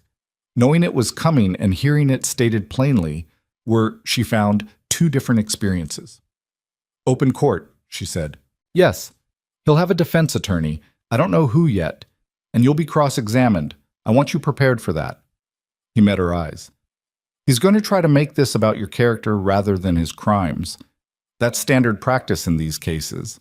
He'll use the fact that you answered a correspondence advertisement, that you sent money before meeting him, that you came across state lines alone. He'll try to make it look like poor judgment on your part rather than fraud on his." "I know what he'll try," she said. "I want to make sure you're ready for it. Not just willing, ready." She looked at him. "Sheriff, I've been practical my entire life about things that were difficult and didn't get easier for being worried about. I'm not going to fall apart on a witness stand." She paused. "But I appreciate you warning me properly." He nodded. "One more thing. The Kansas City case. The woman who was injured. Her name is Clara Prentice. She's willing to travel here to testify if we can get the territorial court to allow her account as pattern evidence." He watched her reaction. "That's significant. Pattern evidence from another jurisdiction is not always admitted, but with Judge Harlan, we have a reasonable chance. It would make the case considerably stronger." "Then we should try for it," Evelyn said. "It means asking a woman who's already been through something hard to travel several hundred miles and relive it in a courtroom." "I know." She thought about Ruth Callie driving 8 miles in a wagon on short notice because Dora sent word. She thought about Dora Marsh saying I should have filed with that particular flatness in her voice. "Ask her," she said. "Tell her what it's for. Let her decide." Crane nodded, put his hat back on, and stood. "I'll have the formal statement forms to you by the end of the week. Write everything down in the meantime. Every letter, every detail you remember." "I already have," she said, and went to the dresser in the front room and came back with the folded pages she had written the night Corley came to the ranch. 4 pages in her careful hand, dated and signed and witnessed. Crane looked at the pages, then at her. "You prepared for this before I asked," he said. "Wade suggested it," she said. "He's dealt with documentation disputes before." Crane took the pages and looked at them for a moment longer. "He's a practical man," he said. "He is," she said, and heard something in her own voice that she hadn't entirely meant to put there and didn't examine it too closely. She told Wade everything that evening. He sat at the table and listened, and when she was done, he said, 6 weeks. 6 weeks until the trial. And the associate question, someone in town possibly working with him. Crane doesn't have a name. He was quiet for a moment. "I have a thought about that," he said. She waited. "The man at the surveyor's office," he said, the day Corley arrived. "You said he was at the surveyor's office for most of an afternoon." "I heard that. I didn't think much of it at the time. A man running a confident scheme against women in correspondence marriages doesn't need a surveyor. That's not his work." He looked at her. "But a man who needs to know who owns property, who the ranchers are, which families have money and which don't. That's information a surveyor's records would give you." She understood what he was getting at. He was building a profile of the town, who to approach, who to avoid. And the surveyor would know who he talked to and what he looked at. She thought about it. "I'll tell Crane." "I already sent a note this afternoon," Wade said. She looked at him. "While you were making supper," he said without apology. She thought she probably should have found that presumptuous. Instead, she found it something else entirely, which she noted and set aside for later. "Thank you," she said. "Don't thank me yet. It might be nothing." It was not nothing. Crane came back 3 days later with the information that the surveyor, a young man named Tibbs, who had been in Black Ridge for less than a year, had been paid by Corley to run information on local property records and family circumstances. Tibbs had not understood, he claimed, what the information was being used for, which Crane believed approximately halfway. Tibbs was young and frightened and had been paid cash money that he needed, and he agreed to cooperate fully in exchange for not being charged as an accessory, which gave Crane not only the confirmation of Corley's network, but a third-party witness to Corley's premeditation. It was a significant crack in Corley's case, and it had come from Wade noticing something she had dismissed. She told him that too. He said, "You would have gotten there." "Maybe," she said, "but you got there first." "I've been watching this town for 15 years, he said. "I know what doesn't fit." A pause. "Tibbs doesn't fit. Too nervous, too new, always around when there's information to overhear." "What else doesn't fit?" she asked, half joking. He looked at her with a directness she wasn't entirely prepared for. "You," he said, "from the first day." She wasn't sure what to do with that, so she said nothing, and he went back to his coffee, and the kitchen settled back into its usual sounds, and she let it sit between them without pushing at it, because some things need space to become what they're going to become. Yeah.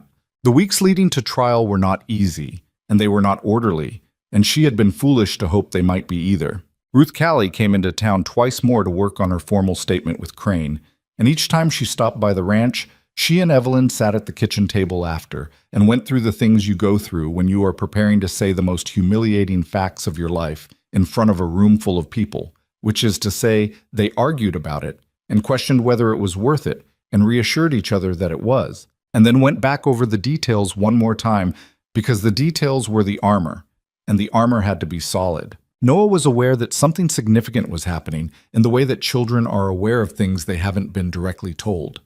He was careful around her in a way he hadn't been before. Not distant, just watchful, checking on her the way she had originally checked on him, with small attentions. A glass of water brought to the table, a question asked with a little extra gentleness. The day she came home from a long session at Crane's office, looking worn down to the bone, he had supper half started when she walked in, bacon in the pan and the pot of water on for the beans, and when she stopped in the kitchen doorway, he said, with the slightly uncertain practicality of a child who has decided to do something adult and isn't sure he's done it right, "I didn't know how long you'd be, so I started." She had to look away for a moment to compose herself. "It looks good," she said when she'd managed. "You started the water before the bacon?" "I thought that was right." "It is. Good thinking." He looked pleased and also relieved. "Pa said I could," he added, which told her Wade had anticipated her coming home tired and had arranged it without making it into anything. She carried that with her for a while. Clara Prentice arrived from Kansas City 9 days before the trial. She was not what Evelyn had pictured, which was a reminder that people rarely are. She was 50, or close to it, heavy-set and deliberate in her movements, with the particular stillness of someone who has been through serious pain and has come out the other side not fragile but weighted. She had a scar along her jaw that had faded but not disappeared. She shook Evelyn's hand when they met at Crane's office and held it for a moment and said, "You started this." "We all had a part," Evelyn said, the same thing she'd said to Ruth. "No," Clara said, with the bluntness of someone who has thought about this for a long time. "You started it. You filed the first complaint he couldn't outrun. You found the other women. You stood up in that meeting hall before you knew for certain how it would go." She let go of Evelyn's hand. "I'm glad you did." Evelyn didn't know what to say to that, so she didn't say anything, which Clara seemed to understand. They spent 2 days going over Clara's account together. Her letters, the money she had sent, the night Corley, who had called himself Raymond Foyle in Kansas City, had come to her rooming house when she'd threatened to go to the law, and what had happened in the half hour before her neighbor had heard the noise and intervened. Clara told it plainly, without asking for sympathy and without minimizing it either, and Evelyn listened without flinching, because Clara deserved to be heard without the person hearing her flinching. "He's good at reading people," Clara said, the second afternoon. They were at the kitchen table at the ranch. Evelyn had brought her out to the property, half because it was quieter than the hotel, and half because the ranch felt by now like the place where things got worked through. That's the thing people don't understand about men like him. He's not just greedy, he's patient, and he's smart, and he watches you for a long time before he moves. She looked at her coffee. "He knew what I wanted. A home, somebody to share it with, a future that felt solid. He built his whole lie around exactly that." She paused. "That's why women believe it. Because he's not promising you something ridiculous. He's promising you something real, something you actually want. And then he takes the wanting itself and uses it against you," Evelyn said. "Yes." Clara looked at her. "You sound like someone who's thought about that." "I've had 6 weeks to think about it," Evelyn said. "The part that stays with me is I was careful. I wasn't naive. I asked questions in those letters. I looked for inconsistencies. I took my time. And he was still better at it than I was at protecting myself from it." "That's the thing to say in court," Clara said quietly. Just like that. The trial opened on a Thursday morning in the first week of December in the territorial courthouse 2 towns north of Blackridge, which was where Judge Harlan's circuit ran. Evelyn, Dora, Ruth, and Clara traveled there together the day before in Wade's wagon, and a second one borrowed from Ruth's neighbor, which was logistically unglamorous and cold, and which was also, in some fundamental way, exactly right. 4 women who had each been through something and were now going through the last part of it together, in a borrowed wagon in the early winter. Wade drove. He had not been asked whether he was coming. She had not asked him because she hadn't wanted to presume. And he had simply said the week before the trial that he would drive them up and stay for the proceedings. When she'd said she didn't want to put him out, he'd looked at her with the steady gray eyes and said, "You're not putting me out. Don't argue about it." She hadn't argued about it. She had asked Mrs. Hargrove to stay with Noah while they were gone, which Mrs. Hargrove agreed to with the particular efficiency of a woman who is glad to have a concrete way to be useful. Noah had taken this with the reasonable disappointment of a child who wanted to come and understood why he couldn't, and he had shaken Wade's hand at the door in a way that was very serious for an 8-year-old, and had told Evelyn to come back soon, which she had promised she would. The courthouse was a solid stone building that smelled of wood stain and old paper, and the particular solemnity of official proceedings. Judge Harlan was a rangy man in his 60s who wore his authority without drama, and ran his courtroom with the efficient precision of someone who has very little patience for theater and considerable patience for facts. Corley's defense attorney was a man from the Capitol named Whitfield. Educated, smooth, and exactly as Crane had predicted, he was there to make the case about the women rather than the man. Evelyn understood this going in. She had understood it theoretically when Crane warned her. Sitting in the witness chair and experiencing it directly was a different matter. Whitfield was not rude to her. That was the skillful part. He was polite, even gentle, in the way that a blade is gentle when it's very sharp. You don't feel it until it's already in. "Miss Cross," he said with a pleasant voice. You answered a correspondence advertisement in a newspaper. Yes, she said. And you corresponded with this man for 6 months. Yes. And during those 6 months, you sent money. I sent $40, she said. He presented it as a contribution to our household expenses. He said it would be put toward, you sent money, Whitfield said, not unkindly, to a man you had never met. She met his eyes. I sent money in response to a fraudulent request made by a man impersonating a legitimate rancher. The sending of the money does not make me responsible for the fraud. Those are two different things. There was a sound in the room, not quite a reaction, just a shift in the air. Whitfield moved on. He tried several other angles over the next 20 minutes. Her circumstances in Cincinnati, her living situation, her reasons for wanting to marry. And she answered each one plainly and without getting either defensive or emotional, which was harder than it sounds, but which she had rehearsed enough that it was possible. The rehearsal had been at the kitchen table with Dora Marsh 2 weeks prior. Dora playing the defense attorney with a thoroughness that had been genuinely unpleasant and genuinely useful. What Whitfield had not prepared for, or had prepared for insufficiently, was Clara Prentice. Clara sat in the witness chair and told her account. In the flat, patient voice of someone who has decided that the facts speak loudly enough without embellishment. And when Whitfield tried the same gentle precision on her that he'd used on Evelyn, she looked at him with the weighted stillness that was her particular quality and said, I'm going to answer your questions, counselor, but I'd like you to understand that I traveled 400 miles to be in this chair, and I'm not going to be confused about what happened to me by a man who wasn't there. Judge Harlan made a small sound that was not quite a smile and was not quite not one. Whitfield regrouped. He was good enough to regroup quickly, but the damage was done in the way that small damages compound, each one not fatal, but adding up to a case that was increasingly difficult to hold together. Crane's testimony was methodical and thorough. He laid out the fraud in precise sequence: the fake identity, the correspondence scheme, the money transfers, the forged documents, Tibbs' account of being paid to gather property information, the false licensing claim, the previous identities established through the Kansas City records. He had it organized the way a carpenter builds something. Each piece fitted to the next, the structure solid when you stepped back from it. The forged marriage certificate was examined by a documents expert who testified to 4 specific markers of forgery in the paper stock, the registration seal, and the notary signature. He was a compact, precise man who spoke about forgery the way Evelyn imagined a jeweler talks about a fake stone, with the particular contempt of someone who respects the real thing and has no patience for imitation. Ruth Calley testified with the direct plainness that was her nature and refused to be shaken or apologetic about any part of what had happened to her. When Whitfield suggested that she had perhaps been too quick to trust a stranger, she said, I trusted a man who gave me every reason to. That's not a character flaw. That's how trust works. The flaw was in him, not in me. The jury, 12 men, which was the territorial standard, had the uncomfortable look of people being shown something they had not expected to have to look at directly.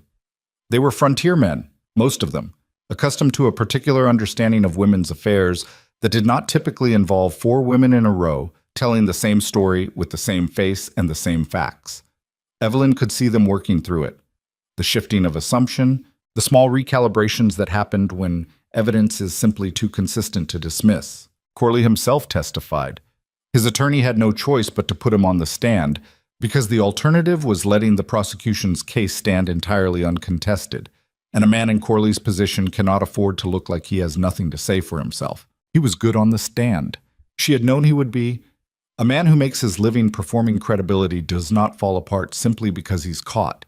He maintained his claim of being a private agent, explained away the Wichita license issue as a clerical error, suggested that Evelyn and the other women had misidentified him and were either confused or coordinated in a fabrication. He had a voice made for reasonable doubt, the kind of voice that sounds as though it has never deliberately deceived anyone in its life. But Crane's cross-examination was precise and unsparing. He asked Corley to explain in detail how a clerical error had also failed to produce any licensing records under the names Whitmore or Beaumont or Foyle. He asked Corley to explain why his handwriting in the letters to Evelyn matched handwriting samples obtained from Corley's own possessions.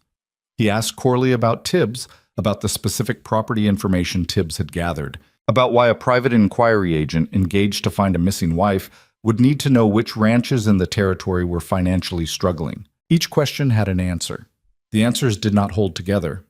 By the afternoon of the second day, Whitfield's closing argument had the quality of a man trying to build something out of insufficient materials.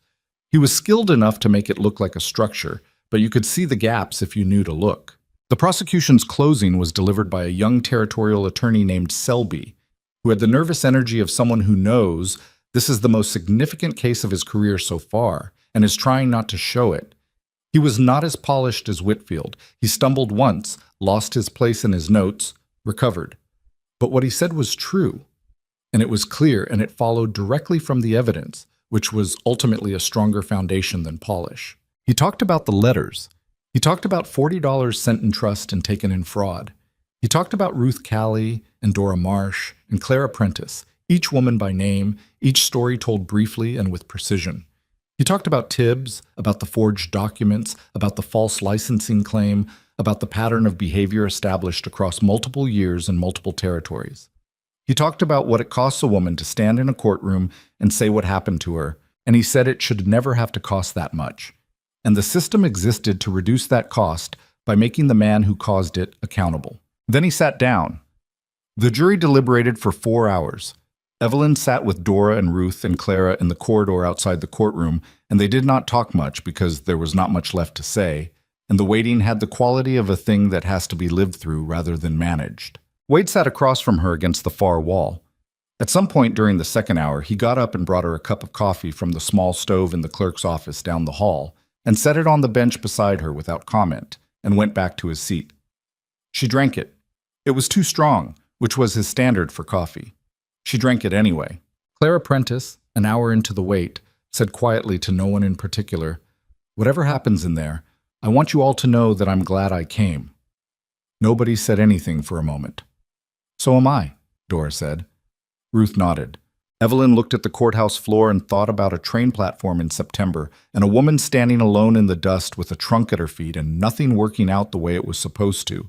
And she thought about how impossible it would have seemed from that platform that she would be sitting here with these 3 women in a territorial courthouse corridor after 2 days of testimony that had been hard and honest and true. The bailiff came out at 4 o'clock. They filed back in. She sat in the gallery with Wade on one side and Dora on the other. Corley stood at the defense table with a stillness that she recognized, having been watching his face for 2 days, as the stillness of a man who has run his calculations and knows they don't add up. The jury foreman was a rancher from the northern part of the territory, a big, quiet man who had listened to all of it with the same focused attention and showed nothing throughout. He showed nothing now, either, until he'd said the word, guilty. And even then, he simply sat back down as if he'd stated a plain fact, and that was the end of it, which, in the most important sense, it was. Guilty on 3 counts of fraud.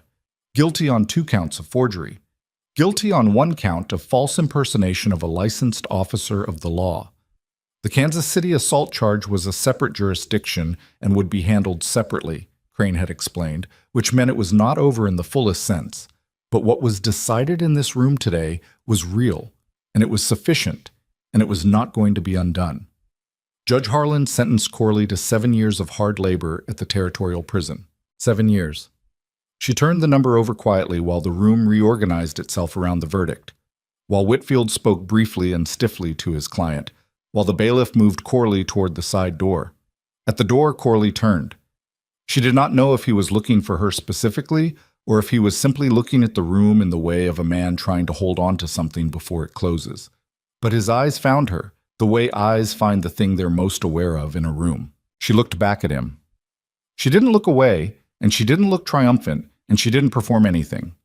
She just looked at him steadily, the way she had looked at him on her employer's porch and in the meeting hall, with the particular steadiness of a woman who has decided she is done being afraid of this particular man. Then the door closed. She breathed out. Ruth Callie put her hand briefly on Evelyn's arm.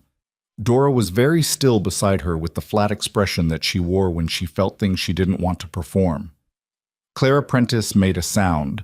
Not words, just a small sound from deep in her chest, the kind that comes out when something that has been held a long time is finally, carefully, set down. Outside the courthouse in the cold December air, the four of them stood together for a moment without speaking. The sky was low and gray, and there was the smell of coming snow on the wind. "What do you do now?" Ruth asked. Not specifically to Evelyn, to all of them. "Go home," Dora said. "My shop's been closed 2 days. Mrs. Peterson has probably already convinced herself I'm not coming back."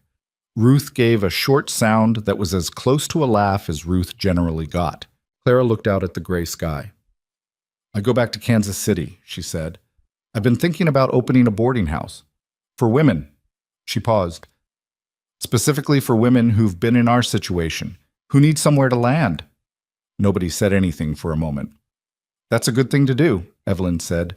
"It might be terrible," Clara said. "I've never run a boarding house."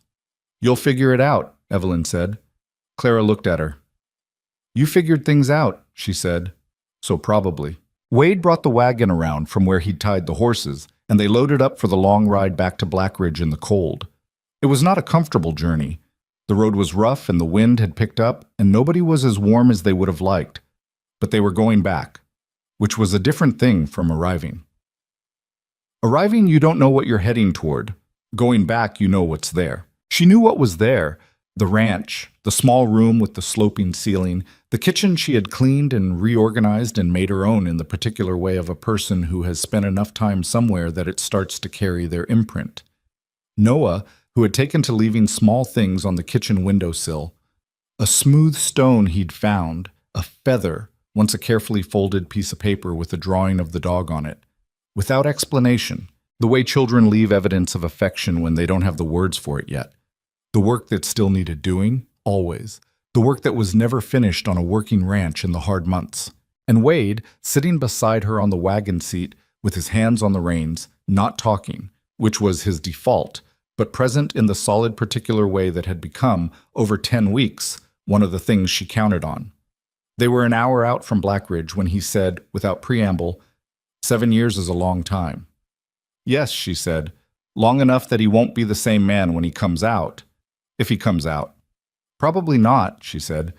"Does that settle it for you?" She thought about this question seriously, which was how he asked things. He didn't ask questions to make conversation. He asked them because he wanted to know. "It settles the legal part," she said.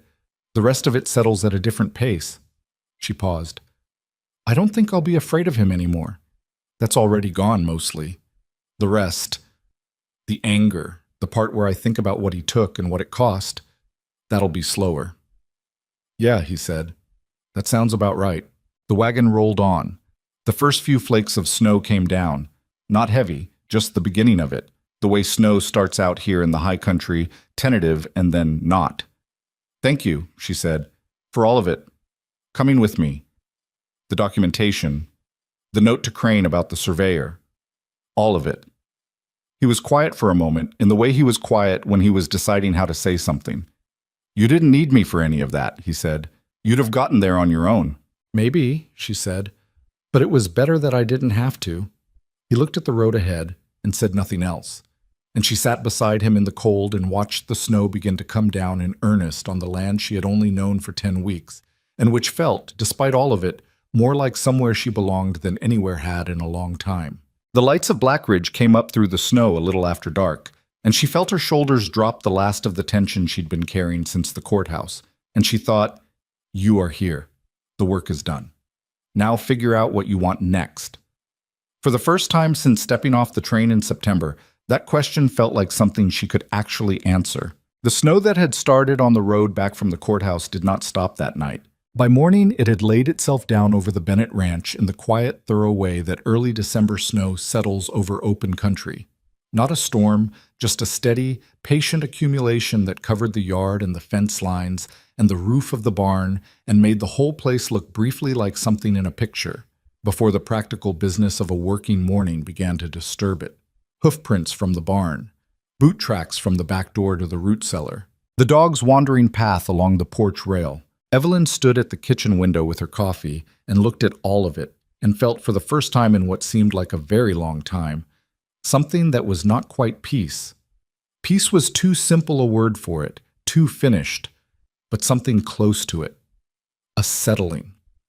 The particular sensation of a person who has been braced for something for weeks and has now, finally, been permitted to stop bracing. Noah came downstairs at 6:30, still pulling on his second boot, and stopped in the kitchen doorway when he saw her standing at the window. "Snow," he said.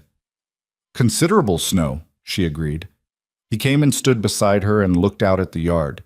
He was taller than he'd been in September, or maybe she was just measuring him differently now that she knew him. Children change faster than you expect them to when you're paying attention. "Did it go okay?" he asked. "At the courthouse." She looked at him. He was looking at the snow, not at her, in the way he asked things that mattered to him, sideways, giving himself room to not react if the answer was hard. "Yes," she said. "It went okay." He nodded slowly. "Mrs. Hargrove made me do my sums every evening while you were gone," he said. "She's very strict about sums." "She's very strict about most things," Evelyn said. "She also made apple cake." He paused. "It was good. I'll tell her you said so." He finally looked at her. "Are you glad it's over?" She thought about it honestly, which was how she tried to answer him, not with the easy version, but with the true one. "Yes and no," she said. "The part where I had to be afraid of him, yes, I'm glad that's over. The rest of it is more complicated." He seemed to understand that, or at least to accept it, which was sometimes the same thing with children of his particular kind of seriousness. He went to get his coat, and she started on breakfast, and the kitchen filled up with the ordinary sounds of a morning. And it was ordinary in the specific way that only things you've almost lost can be, weighted with its own value in a way you couldn't have seen before. Wade came in from the early chores at 7, shed his coat and hat on the hook, and poured his coffee, and stood at the table with it, and looked at her and said, "How are you?" Not with the inflection of a question exactly, more like a statement that left space for an answer. "Better," she said. "Genuinely." He nodded. He drank his coffee. Outside, the snow was still coming down in small, quiet flakes. "The south fence held through the night," he said, "which is something." "That's something," she agreed. And that was all, and it was sufficient, and they sat down and ate breakfast, the three of them, and the kitchen was warm. The weeks that followed had their own particular texture. December on a cattle ranch in hard country was not a quiet season. There was always more to do than hours to do it, always something broken that the cold had made urgent, always the particular mathematics of winter feed and winter labor, and the careful management of what you had against what you were going to need. Evelyn had found her footing in the household by now well enough that she could anticipate what was coming before it arrived, which was the difference between keeping a house and actually running one, and she ran it with the same methodical attention she'd brought to every difficult problem in her life. She also, in December, received 2 letters that mattered. The first was from Clara Prentice, written from Kansas City 2 weeks after the verdict. Clara had already begun the process of acquiring a property for her boarding house, a rooming house on a quiet street that had good bones and needed work, which she wrote about with the particular enthusiasm of someone who has found the thing they're supposed to be doing. She ended the letter with, "I think about that courthouse corridor sometimes. 4 women waiting in silence and managing to hold each other up without making a production of it. I've thought a lot about what kind of place the boarding house should be, and I keep coming back to that corridor. That's the feeling I want to build. Tell me how you are." Evelyn wrote back and told her, as accurately as she could manage. The second letter was from her brother in Pennsylvania.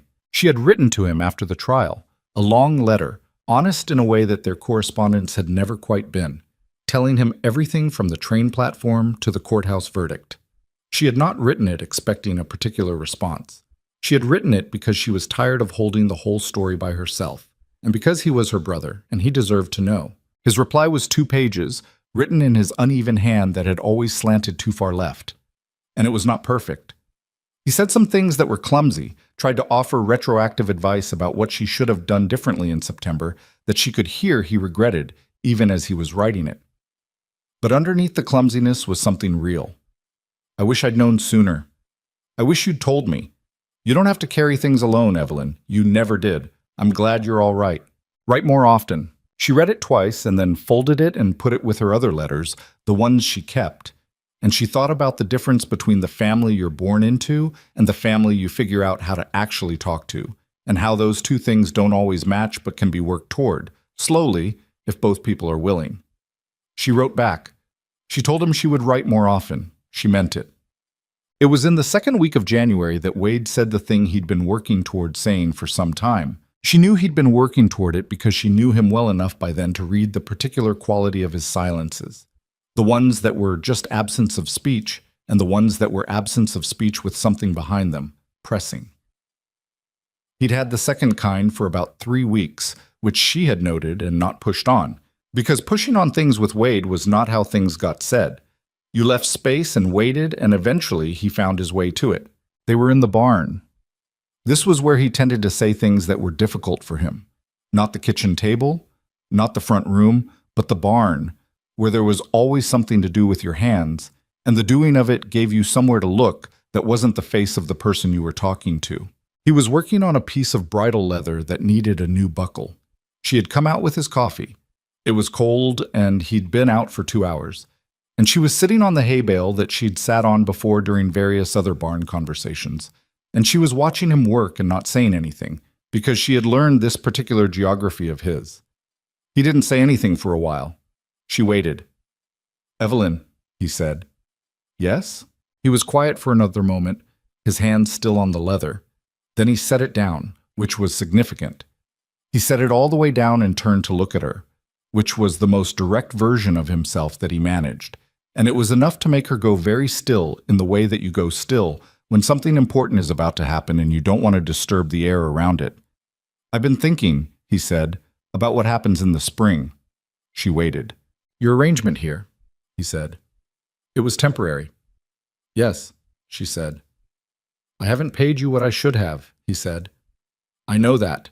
$8 was not enough, and what you've done here—" He stopped, restarted. "What you've done here is not housekeeping. It's more than that. I've known that for a while, and I haven't said it, and I should have." "Wade, let me finish," he said, not unkindly. "I'm not good at this, and if you stop me, I'll lose the thread." She closed her mouth. He looked at the bridle leather on the hay beside him for a moment, then back at her. "You could leave in the spring," he said. "You have enough money now. I've been paying you more since October. You might not have tracked it exactly, but I have. And you have the $40 from the court's fraud restitution order, and you could go wherever you wanted to go. Cincinnati, Pennsylvania, somewhere new. You could." "I know," she said. "I don't want you to," he said. "That's what I've been trying to say for 3 weeks and doing a poor job of. I don't want you to go."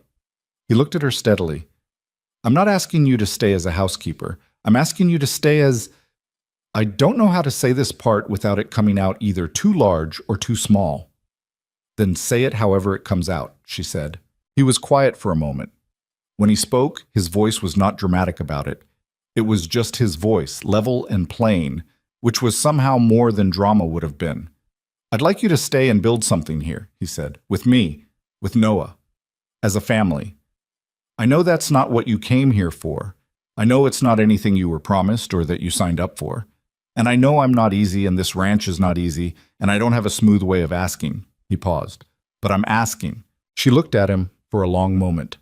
She thought about the woman who had stood on the train platform in September with a trunk at her feet and no one coming, and the dream she'd been building for 6 months turning to ash in 60 seconds. She thought about what she had wanted then. Not just a husband, not just a house, but the specific thing underneath all of it. To belong somewhere. To be known by someone. To have a future that felt real and built and hers.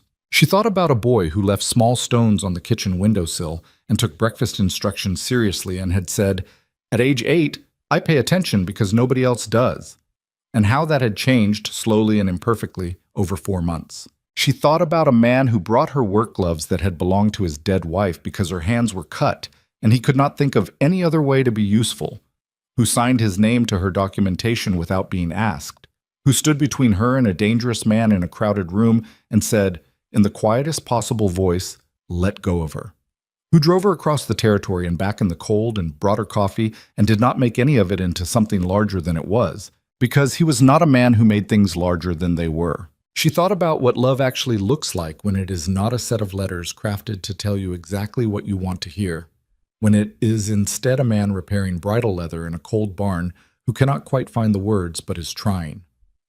"I should tell you something," she said. He waited. I knew around November that I wasn't going to leave in the spring, she said. I just wasn't sure whether that was something I was allowed to know yet, or whether it was something I needed to wait for you to catch up to. She looked at him. I've been waiting.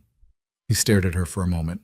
Something moved across his face that was not quite surprise and not quite anything else she had a name for.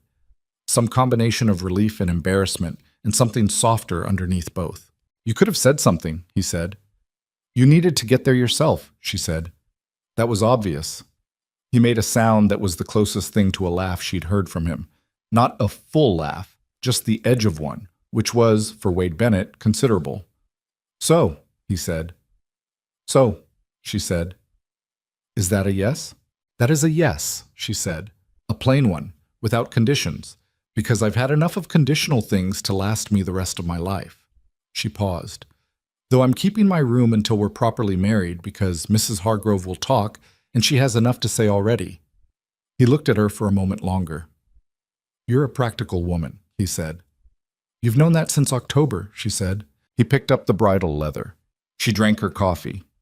Outside, the January wind moved through the yard, and the horses shifted in their stalls, and neither of them said anything else, because everything that needed saying had been said, and the rest of it would be built slowly, the way things worth having tend to get built. They told Noah that evening.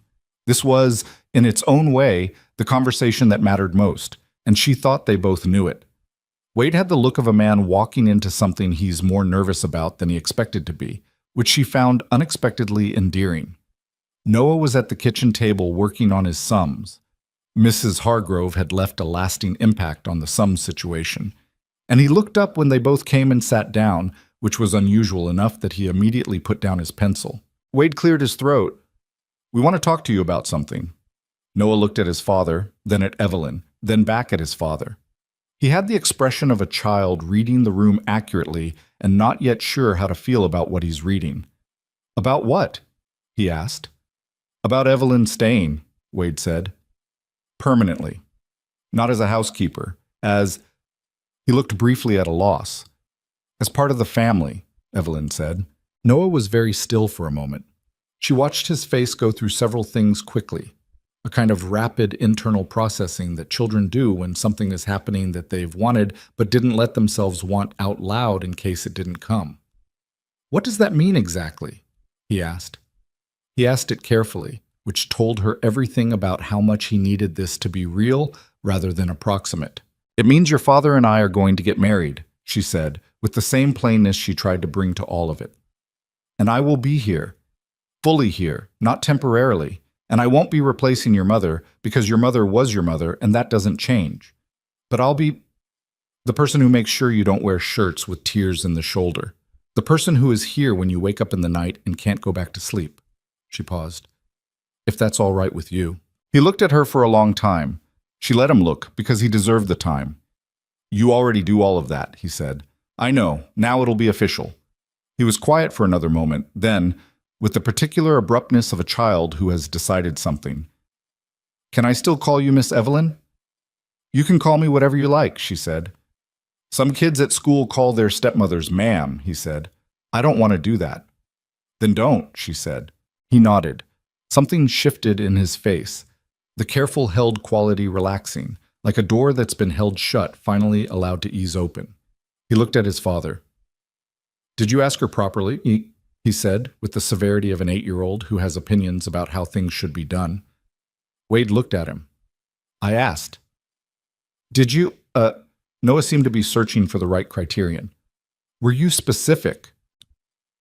Yes, Wade said, with a restraint that Evelyn suspected was covering something he didn't want to perform in front of his son. Noah considered this. Then he looked at Evelyn. Was he specific enough? He was specific enough, she said. Okay, Noah said, and picked up his pencil and went back to his sums, which was about as much ceremony as the Bennett household tended to produce, and which felt exactly right.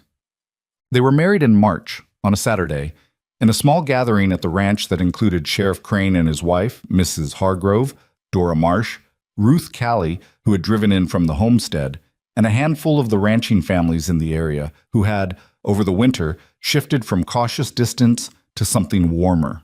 It was not a large or grand occasion. The kitchen was not quite big enough for everyone, and the front room was drafted into service, and someone knocked over a jar of pickled beets that Mrs. Hargrove had brought as a contribution, and the resulting scramble to clean it up before it stained the floorboards was, in its own way, the most memorable part of the afternoon. Evelyn wore a dress she'd made herself over the winter from fabric she'd ordered from the dry goods. A deep blue that was not frivolous but was, she felt, a reasonable distance from purely practical. Wade wore his good coat, which had been brushed within an inch of its life, and which still showed a patch on the left elbow that he had repaired himself, imperfectly, because he would not have thought to let anyone help him with it. Noah stood beside his father through the short ceremony with the seriousness of someone who has been assigned an important role and intends to discharge it properly. He had polished his boots before anyone told him to. Evelyn noticed this and said nothing about it, because some things are better honored by silence than comment. Afterward, in the particular pleasant chaos of people eating and talking and the dog getting into the beat situation and being firmly but kindly removed by Noah, Dora Marsh found a moment beside Evelyn at the kitchen window. "Well," Dora said. "Well," Evelyn agreed. Dora was quiet for a moment, in the way she was quiet when she was deciding whether to say the thing she was thinking. "I owe you something," she said finally, "for coming to the dress shop that day. You didn't know me. You had no reason to think I'd help." "I had some reason," Evelyn said. "We'd been through the same thing. That's not nothing." "Most people," Dora said, "when they've been through something hard, they want to put it behind them, not walk towards someone else's version of it." Evelyn thought about that. "I think I was angry," she said. "That was part of it. I didn't want to pretend I wasn't, and doing something about it seemed like a better use of the anger than sitting with it." "That's a practical way to be angry," Dora said. "I'm a practical person." Dora almost smiled, which for Dora was the equivalent of a broad grin from someone else. "Clara wrote me," she said. "The boarding house is open. She has 4 women staying there already." "I know. She wrote me too." Evelyn paused. "Did she tell you she's thinking of setting up a correspondence registry? Something vetted, where women who want to find husbands through letters can do so with some actual verification of who they're writing to?" Dora looked at her. "She mentioned something. I didn't know if it was serious." "I think it's serious," Evelyn said. "I think Clara is serious about most things she decides to do."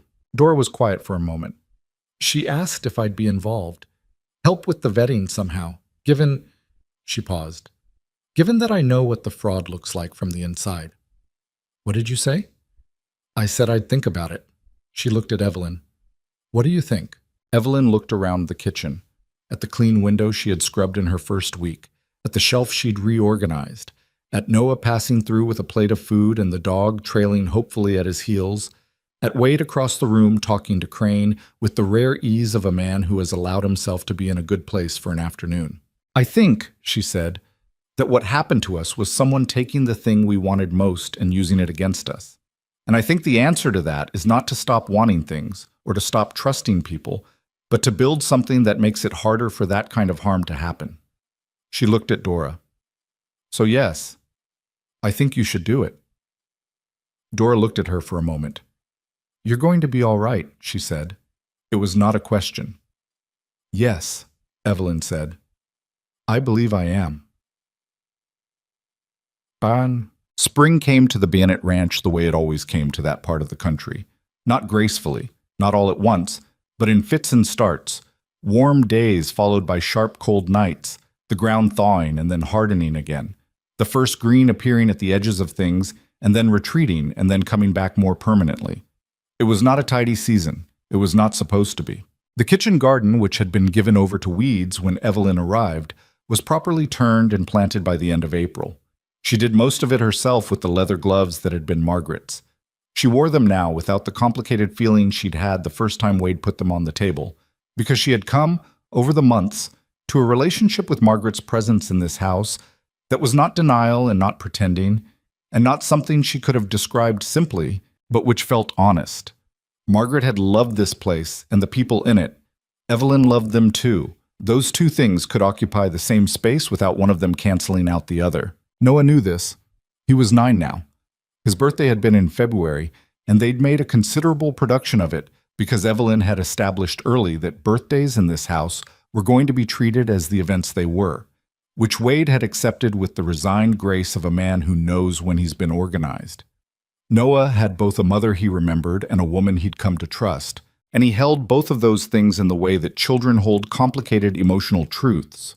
Not perfectly, not always without confusion, but with the resilience of someone who is still young enough that the heart has not yet learned to be rigid. He called her Miss Evelyn still, which was fine. Occasionally, when he forgot himself, he called her just Evelyn, which was also fine. Once in the spring, when he was sick and running a fever and she was sitting with him through the long middle part of a bad night, he said something that she could not quite make out. And then, half asleep, said Mama. And she said quietly, "I'm here, go to sleep." And he did. And she sat with the complexity of that for a long time and did not try to resolve it into something simpler than it was. Wade noticed the garden one morning in May, fully planted and staked and already showing the first thin lines of green. "You planted the whole thing," he said. "It needed planting." Margaret used to... He stopped. Then carefully, "She used to put the beans along the south side because they get more afternoon sun there." "That's where I put them," she said. He looked at her. She looked at the garden. "Did you know that?" he asked. "Or did you figure it out yourself?" "I figured it out," she said. "Same conclusion." He was quiet for a moment. "She would have liked you," he said. "I think about that sometimes. She would have liked how you don't make everything a production." She did not know exactly what to say to that, so she said what was true. "I would have liked to know her." He nodded. He went to start the morning work. She went in to start breakfast, and the garden grew, row by row, in the late spring sun. What Evelyn had learned over the course of the year between that September platform and the spring that followed it was something she had not expected to learn and would not have chosen to learn the way she learned it, but which she believed now, deeply and without performance, in the way that you believe things that have been earned rather than told to you. She had learned that the wanting of a home, a family, a life shared with someone, that wanting is not a vulnerability. It is not a weakness that bad people can exploit unless you let the shame of being deceived make you believe that the wanting itself was the mistake. The mistake was his, not hers. The letters were fraud. The hope that answered them was real. Those two things are not the same, and it took her longer than she would have liked to fully understand the distinction, but she understood it now. She had learned that courage is not the absence of fear, but the presence of something that matters more. She had been afraid. Afraid on the platform, afraid the night she lay awake calculating her options, afraid on the porch when Corley came to the ranch, afraid in the witness chair when the defense attorney was asking his careful, cutting questions.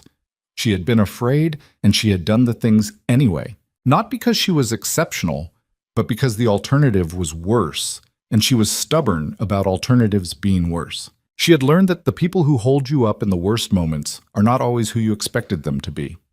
Ruth Callie driving 8 miles on short notice, Dora Marsh standing up in a crowded room, Wade Bennett putting his body between her and a dangerous man without thought or drama, because that was simply what you did when someone you cared about needed it. Mrs. Hargrove arranging carts and offering blunt advice and making apple cake.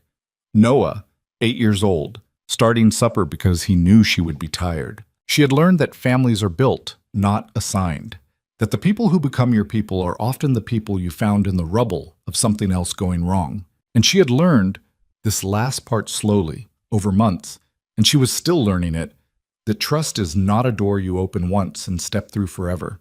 It is something you choose again and again, on ordinary days and small moments, in the daily decision to believe that the person beside you is worth believing in.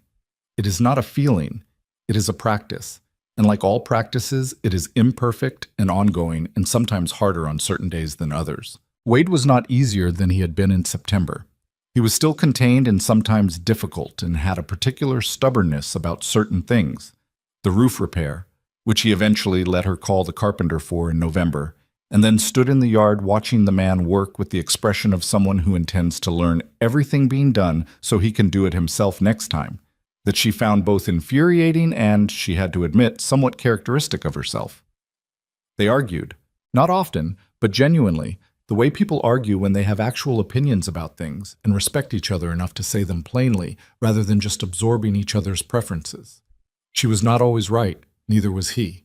They were working on it.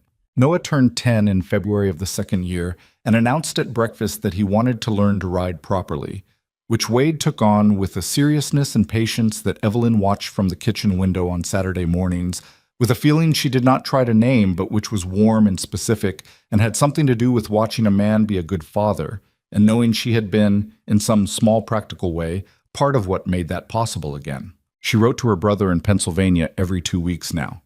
He wrote back. The letters were getting easier, more honest, less careful, starting to sound like two people who actually know each other rather than two people maintaining a connection out of obligation.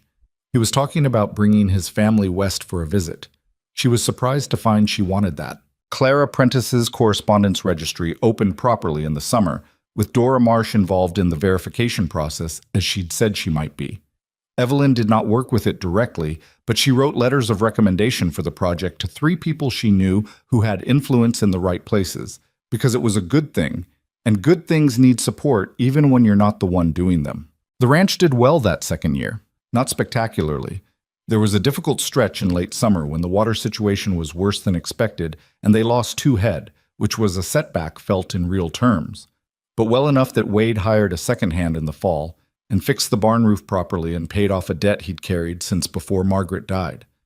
He told Evelyn about the debt only after it was paid, which she called him out on directly, and he acknowledged she was right, and they had a genuine argument about financial transparency that lasted most of an evening and ended with them both being somewhat right and somewhat wrong and deciding that going forward, the accounts were shared in both directions. She kept her own money in her own name. That had not been a negotiation. It was simply what she did, because she had arrived with nothing, and she was not going to construct a future in which she could arrive with nothing again. He did not object to this. He understood it in the way of a man who has thought about what it would mean to be without options and knows that a person who has been there doesn't entirely leave. Well, on a September afternoon in the 3rd year, almost exactly 2 years since the train had pulled into Black Ridge, and she had stood on the platform looking for a man holding a sign with her name on it. Evelyn was in the kitchen garden when she heard the wagon coming up the road. She straightened and shaded her eyes. The wagon was unfamiliar, not one she recognized from town. It pulled up at the gate, and a woman climbed down, young, with the look of someone who has traveled a considerable distance and has done so alone and is trying not to show how uncertain she is about what she's arrived at. She had a trunk. She was looking at the house with the particular expression of someone who has been told to look for a particular place and is checking what they see against what they were told to expect. Evelyn set down her garden tools and walked to the gate. "Can I help you?" she said. The young woman looked at her. She was perhaps 25, with reddish hair and travel-worn clothes and the particular quality of someone holding themselves together by an effort that's starting to show at the edges. "I'm looking for Black Ridge," she said. "The station master in Millhaven said to follow the main road and turn at the Split Oak. Is this—" "You're about half a mile past the turn," Evelyn said. "Keep on this road and you'll see the town." The young woman nodded. Then she said with a kind of careful steadiness that was trying very hard to be normal and not quite succeeding, "I was told, in the town there's a woman named Cross, Evelyn Cross. Or Bennett now, I think. Someone told me she might be a person worth speaking to." She stopped. "I was supposed to meet someone, a man, in Black Ridge, and I think—" her voice went briefly uneven. "I think there may have been a problem." Evelyn looked at her, at the trunk, at the young woman's hands, which were holding each other in the way that you hold your own hands when you need something to hold and there is no one else. "My name is Evelyn Bennett," she said. "Come in. I'll put the kettle on." The young woman looked at her for a moment with the expression of someone who has been bracing for worse and is recalibrating. "Thank you," she said. "Don't thank me yet," Evelyn said, not unkindly. "Come in and tell me what happened. Then we'll figure out what comes next." She opened the gate and led her toward the house, and the September afternoon light came down through the clear air the same way it had come down 2 years ago on the platform where everything had gone wrong. And the kitchen was warm, and there was work still to do. There always was. That, she had come to understand, was not a burden. It was the shape of a life that is actually being lived. Imperfect, ongoing, built day by day from what you have and who you find beside you. She had arrived in Blackridge with nothing. She had not left with nothing. She had not left at all. That, she thought, was the whole story.